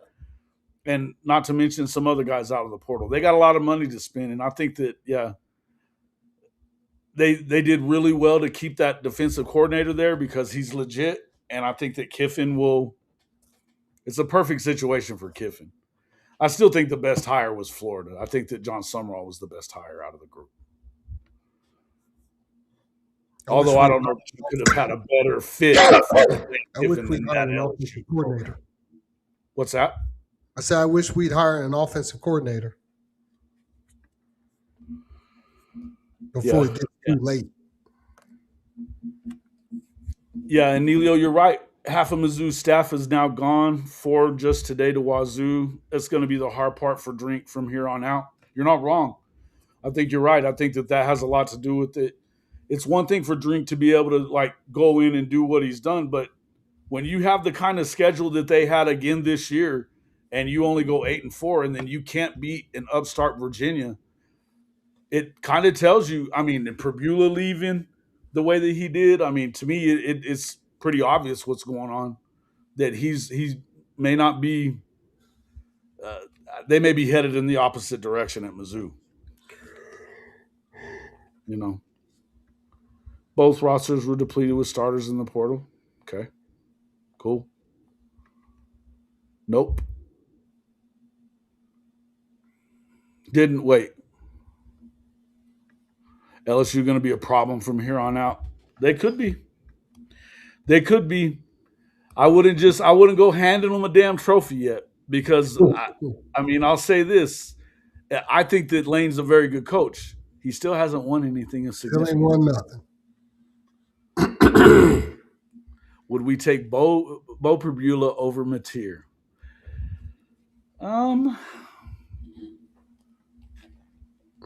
Bo Perbula ain't gonna be no good under Arbuckle either. I think that that's the answer that I would give too. Is that I don't know as much about the quarterback as it is about what you're doing with them, but right now I'd take almost anybody over John Mateer. Just to be honest with you, Jenna. nabbed us the Aggie co-DC and another Aggie with him on that defense. Listen, I think that's a big move for you guys, man. Colin Klein, that was a big move. I think he was. I think he's one of the better coordinators that was out there to begin with. Anyway, I love the way he runs the ball. Yeah, I like him. I think it should help. It should help. I think it should help your team out tremendously. We don't have a spot for Caden Green. He's a non-take. Yep. No more. No longer a thing. He don't want to play guard, and the only spot that we have open next year is right guard that we would be looking for. Both tackles are solidified. Left guard is solidified. Center is solidified. I think his exit made that a no go. He's a non-take. You pick Missouri over a blue blood. You're an idiot. I might take a North Texas quarterback over Mateer. Yeah, I don't know that I think a ton of that guy either, but I think he's good. But I think Eric Morris is pretty good. But I also think that here's my thing about that. I'm not sure that Okie Light is doing everything they can to get all that entire starting lineup for North Texas. I don't think that that's the way that you're going to win the Big 12. They might have been good enough for North Texas. They're not all good enough to play at Oklahoma State. Just mine. Smothers. Yeah, I think he might be. Dylan Smothers, Mm-hmm. the running back. Yeah, they're talking about him coming back. There's been a lot of talk about that. He had a great year. And I think when it came to that deal, he was kind of forced to leave by a family situation. But I think that he's reached out. I think he's reached out a little bit about wanting to come back, and there's a possibility there. Caden Green. Oh, you were talking about Durham, the running back from LSU. Caden Durham. Yeah, the running back from LSU. He's. I want to say something. I want to say something real quick. I like him too, but he is not the type of player that, and I don't think that he's the type of player that wants to come to Oklahoma. He is one of those. He's from the DFW area. He's one of those. He's actually from Oklahoma. He's actually from the OKC area. He's best friends with Stoney and them. Yeah, but he's one of those real hood kids. We're not taking. We're those kids don't want to come to Oklahoma with the way Brent Venables runs the program. It's very kind of church focused. These guys go to church. Brent Venables talks to the team from a pulpit. Like he's just it's not going to be a fit for him. I think that's up for debate. I think that he was close to coming. I think the reason that he's not a Sooner now is because of Taylor Tatum, not because of any of that other stuff. I think he's better than Taylor Tatum. Right, but when Taylor committed to OU, yeah, I remember you saw him to commit to LSU, right? I remember because I wanted him bad, and they still almost Stoney and them still almost talked him into coming to Oklahoma, but I'm just telling you, man, a lot of those kids that are.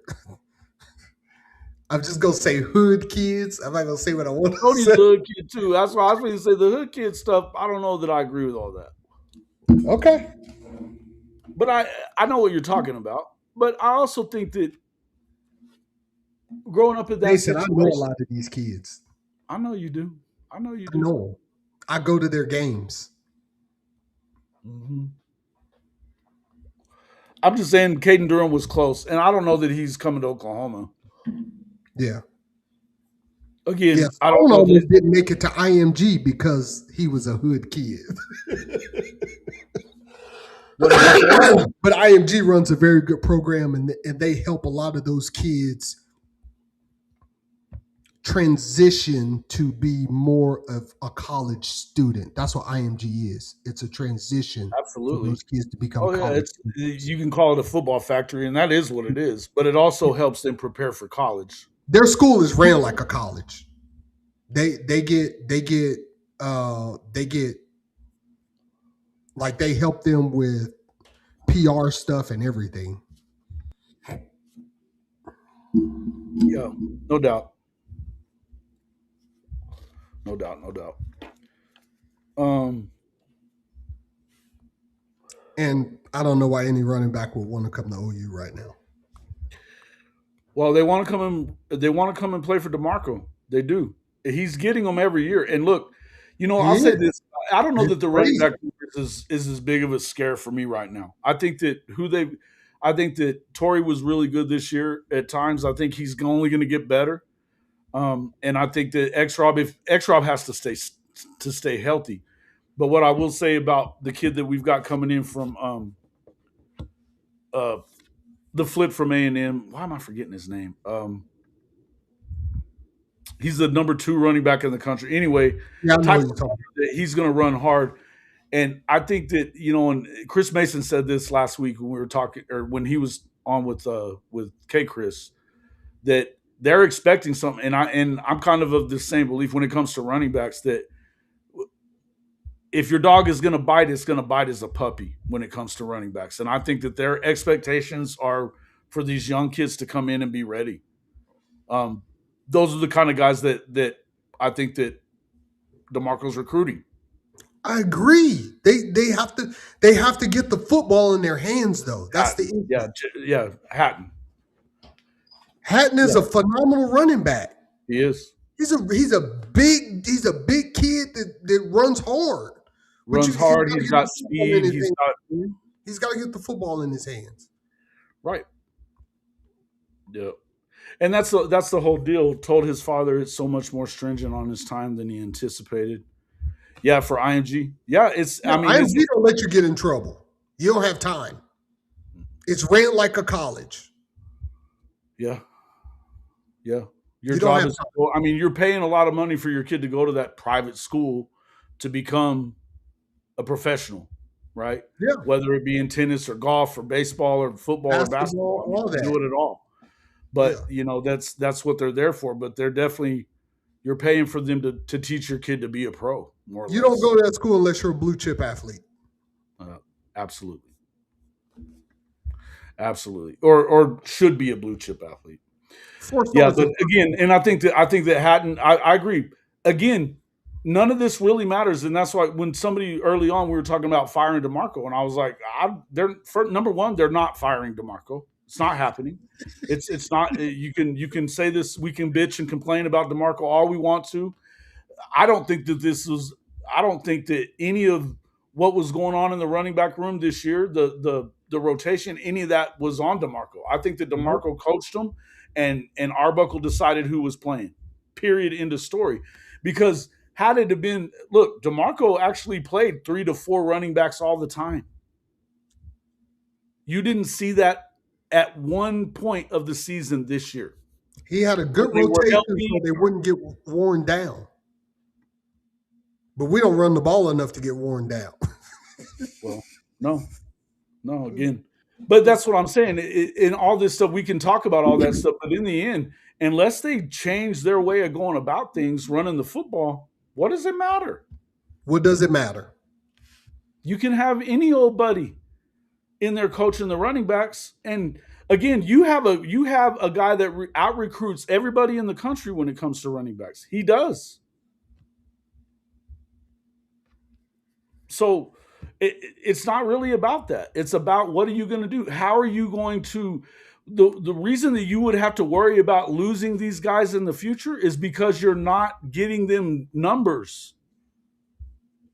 They're not having an opportunity to show that they are that kind of a guy that can play at the next level. And everybody who's going to play at Oklahoma and in the SEC wants a chance to play running back at the next level, just like every other position. That's why they're there.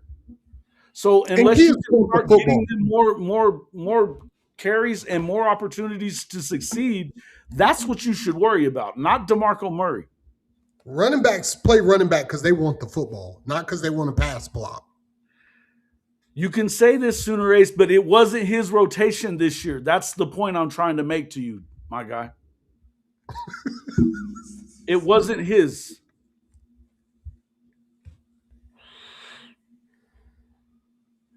I don't know, dude. Yeah, I could only imagine which Sooner pod this would be, but uh, but it doesn't. It doesn't even. And I have a good idea of who it was. Don't care, but I would just tell you it doesn't matter. All that conversation is bullshit talk. It's bullshit talk. It's not. It's not. It's like the people that want to say we got to get rid of Big Bill Bedenbaugh. He wasn't in charge of the blocking schemes. He didn't. He wasn't in charge of the. You know what? You should have made Big Bill the running game coordinator and let him decide what blocking schemes we were going to use for the game. Then you maybe things are different. They didn't. We'd be better off for it. Yep. The Stephen Walker Yes. kid out of suburban KC is one heck of a running back too. Again, that guy was not supposed to come anywhere close to Oklahoma. That was an out of the blue pull for OU. Whether he ends up there or not, we'll see. But he wasn't supposed to come to OU. He wasn't on anybody's availability list that they thought there was a chance he was coming to Oklahoma. Out of the blue, he decides to flip and he's an Oklahoma guy now. I don't know if y'all remember, but Ohio State was trying to steal DeMarco Murray from us last year. Who cares about last year and the year before, Sooner Ace? You don't even know that was about him either. We also know that last year, Seth Littrell ran the fucking offense with an iron fist. He was deciding who was going to start everywhere. All the linemen. Hell, he's Big Bill's brother-in-law. He didn't even let Big Bill decide on the offensive line.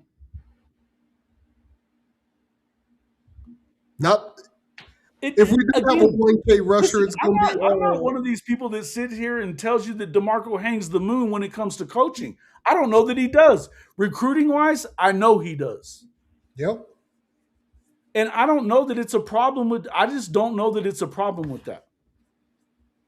Yes, I remember when Murray. I remember when you think it was Murray that was rotating guys every other game. I remember that.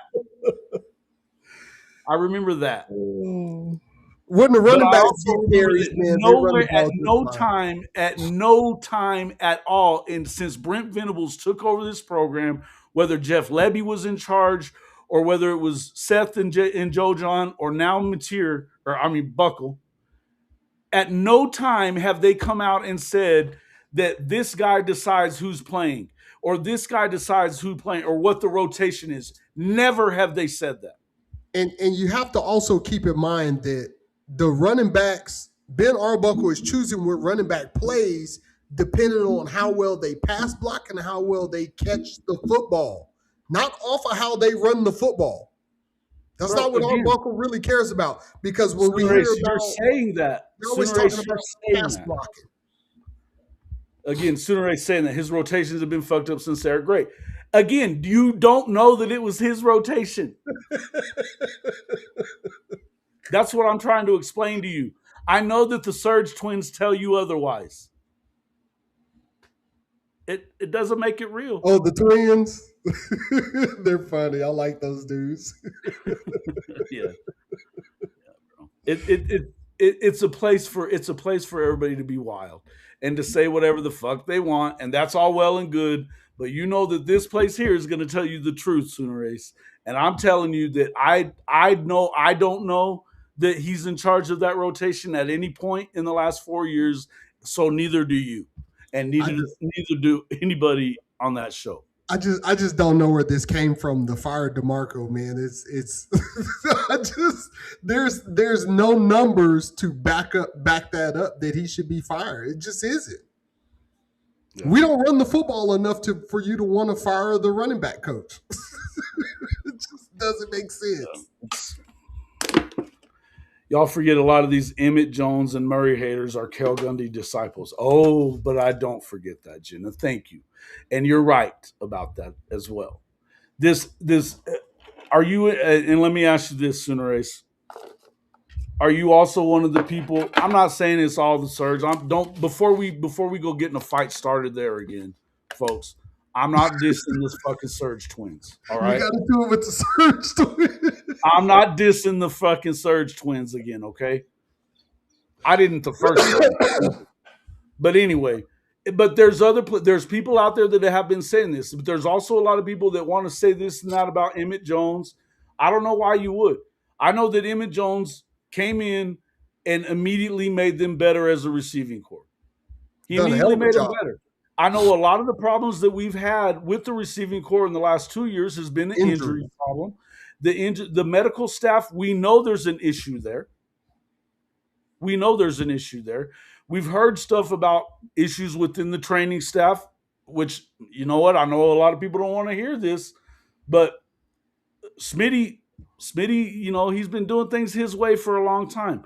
It may be time for that change. That's why I think they may be pushing him into retirement. I There's some blamed other Smitty issues. last year. It's easy to just point at that recruiting, at that coach. It's easy to just point to that position coach and say that's the problem. But I blamed Smitty is last year you because never all really wide hear. receivers have soft tissue injuries. They didn't have ACLs, MCLs. They have soft tissue injuries. Wherever you have soft tissue injuries, that's preparation, and that preparation That's comes from the training. strength coach. That's training. That's stretching, training in dynamic medicine. warm-ups, weightlifting, all of that. Yep. Mhm. Do I know a guy named Serge? Is he German or Austrian? He could be Latino as well, as in Sergio. But that's the only Serges I know.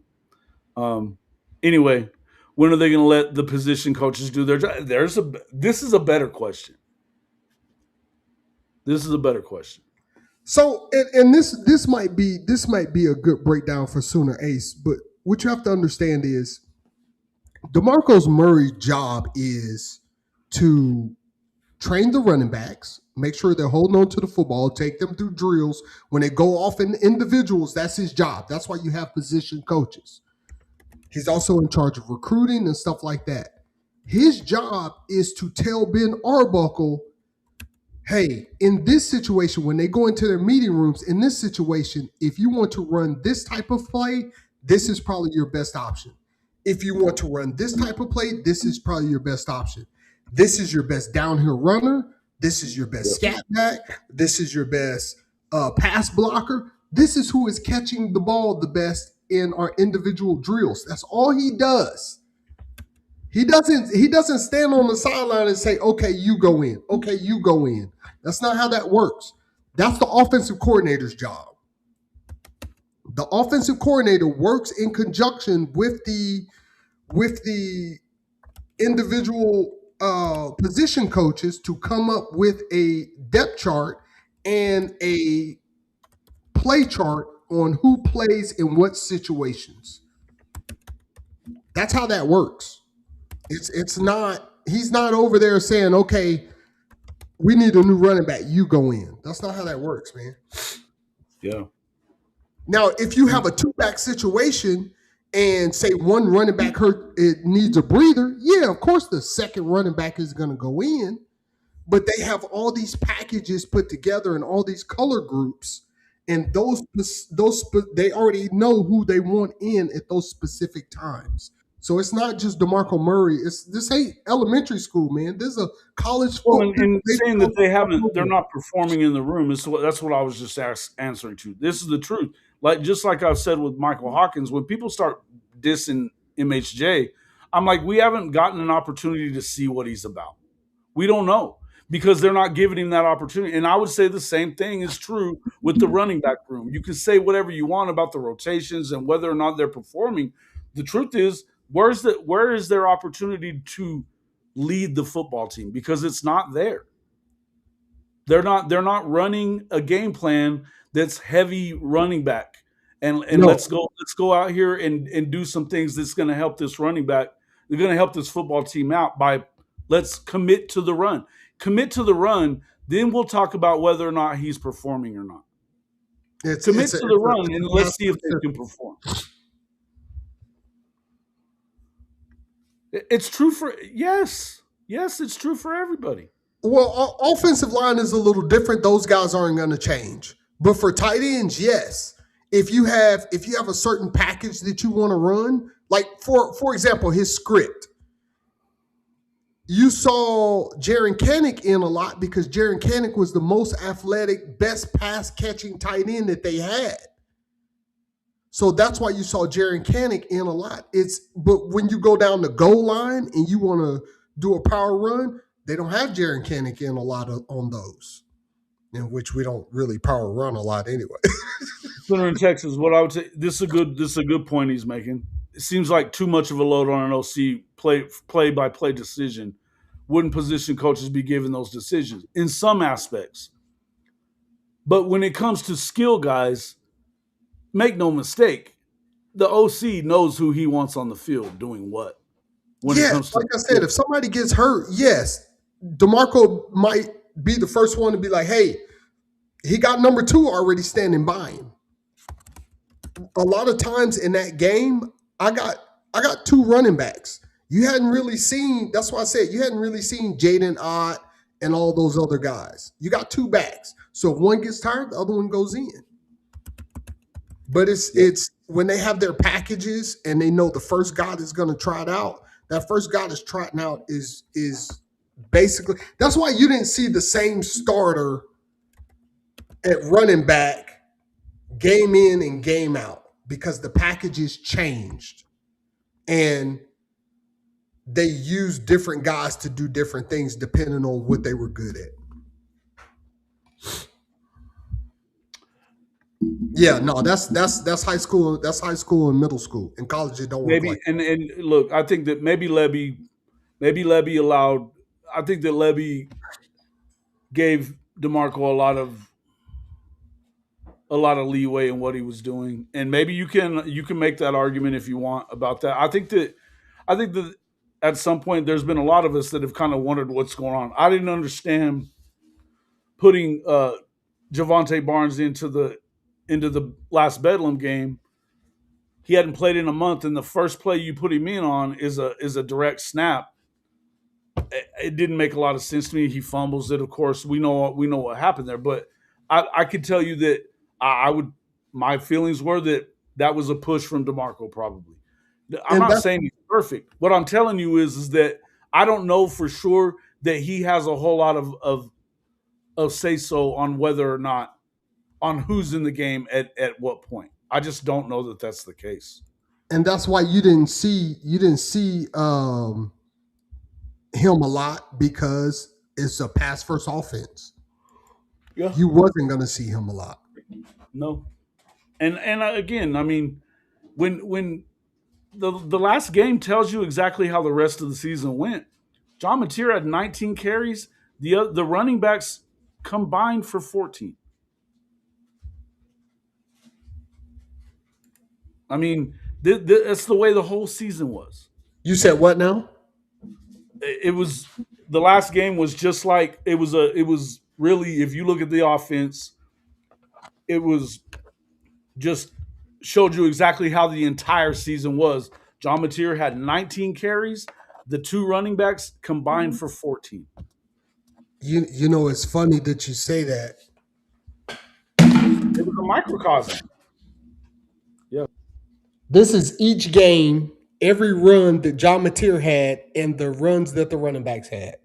You see John Mateer's name right there, and then the running backs? Yeah. That's what I do. I sit here and go game by game and go over all the stats. And you are totally correct, sir. John Mateer had 19 rushes, and the other 2 combined for 14. Right.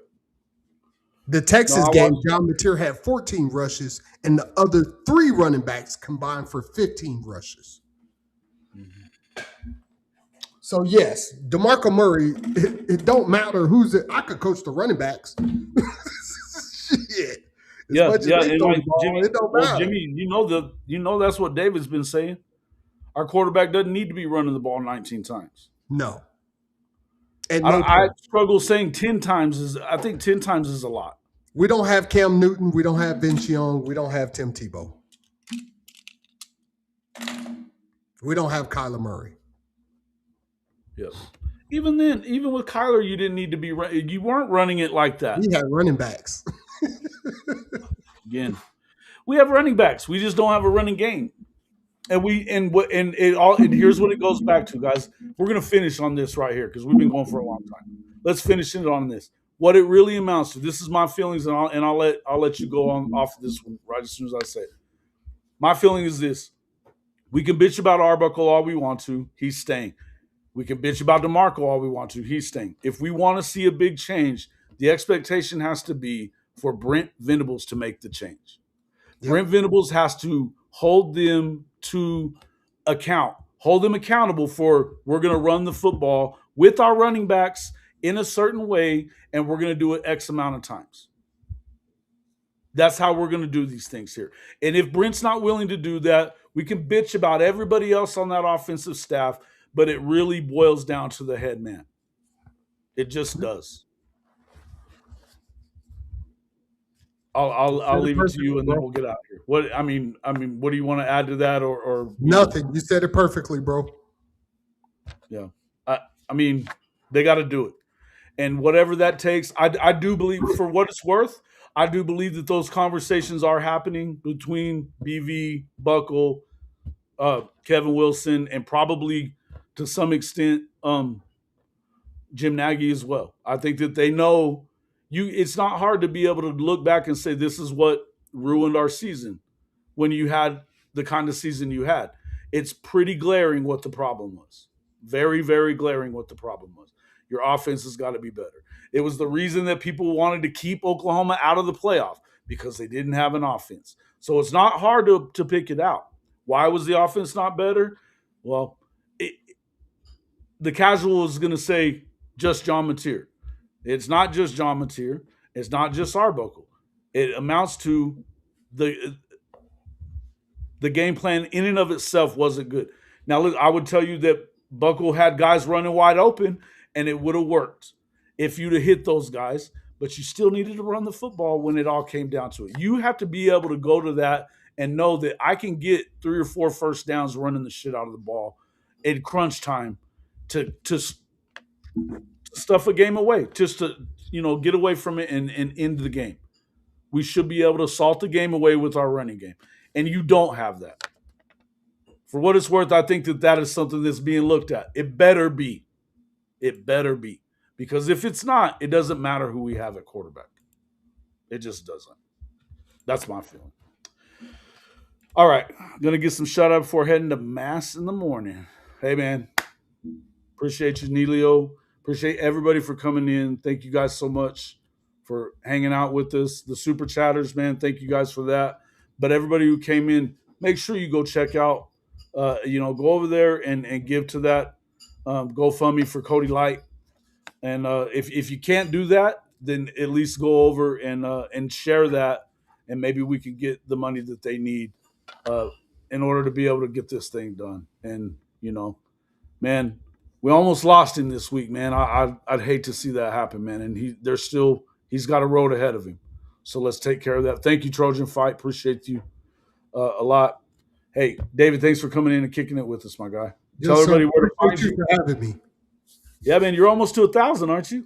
New video at 8 in the morning, man. Y'all go hit that subscribe button, man. Get me to 1,000. You're almost there, like man. You do deserve it. You've been killing it, man. I appreciate that. Yeah, you've been doing a great job, man. So get over there, check him out at No Faking Sports, man. He's putting out lots of content. He's working hard. Love the work that you're doing, man. We're gonna have to get together on some more stuff. There's a lot of stuff coming up for the Hall of Fame. We're gonna change things a lot for the next season for sure. And I really excited about it, brother. I really do, man.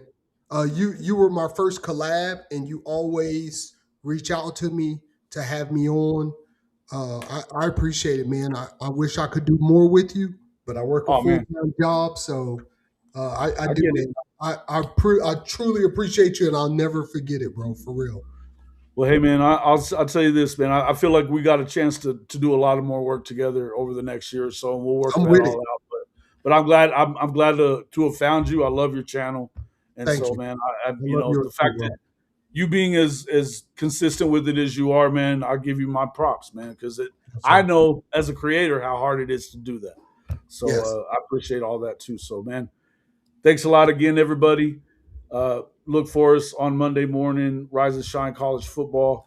Get over there to No Faking in the morning. He's got one coming out in the morning as well. And hey, man, check us all out from there. We'll see you all on the next one. Well, Peace.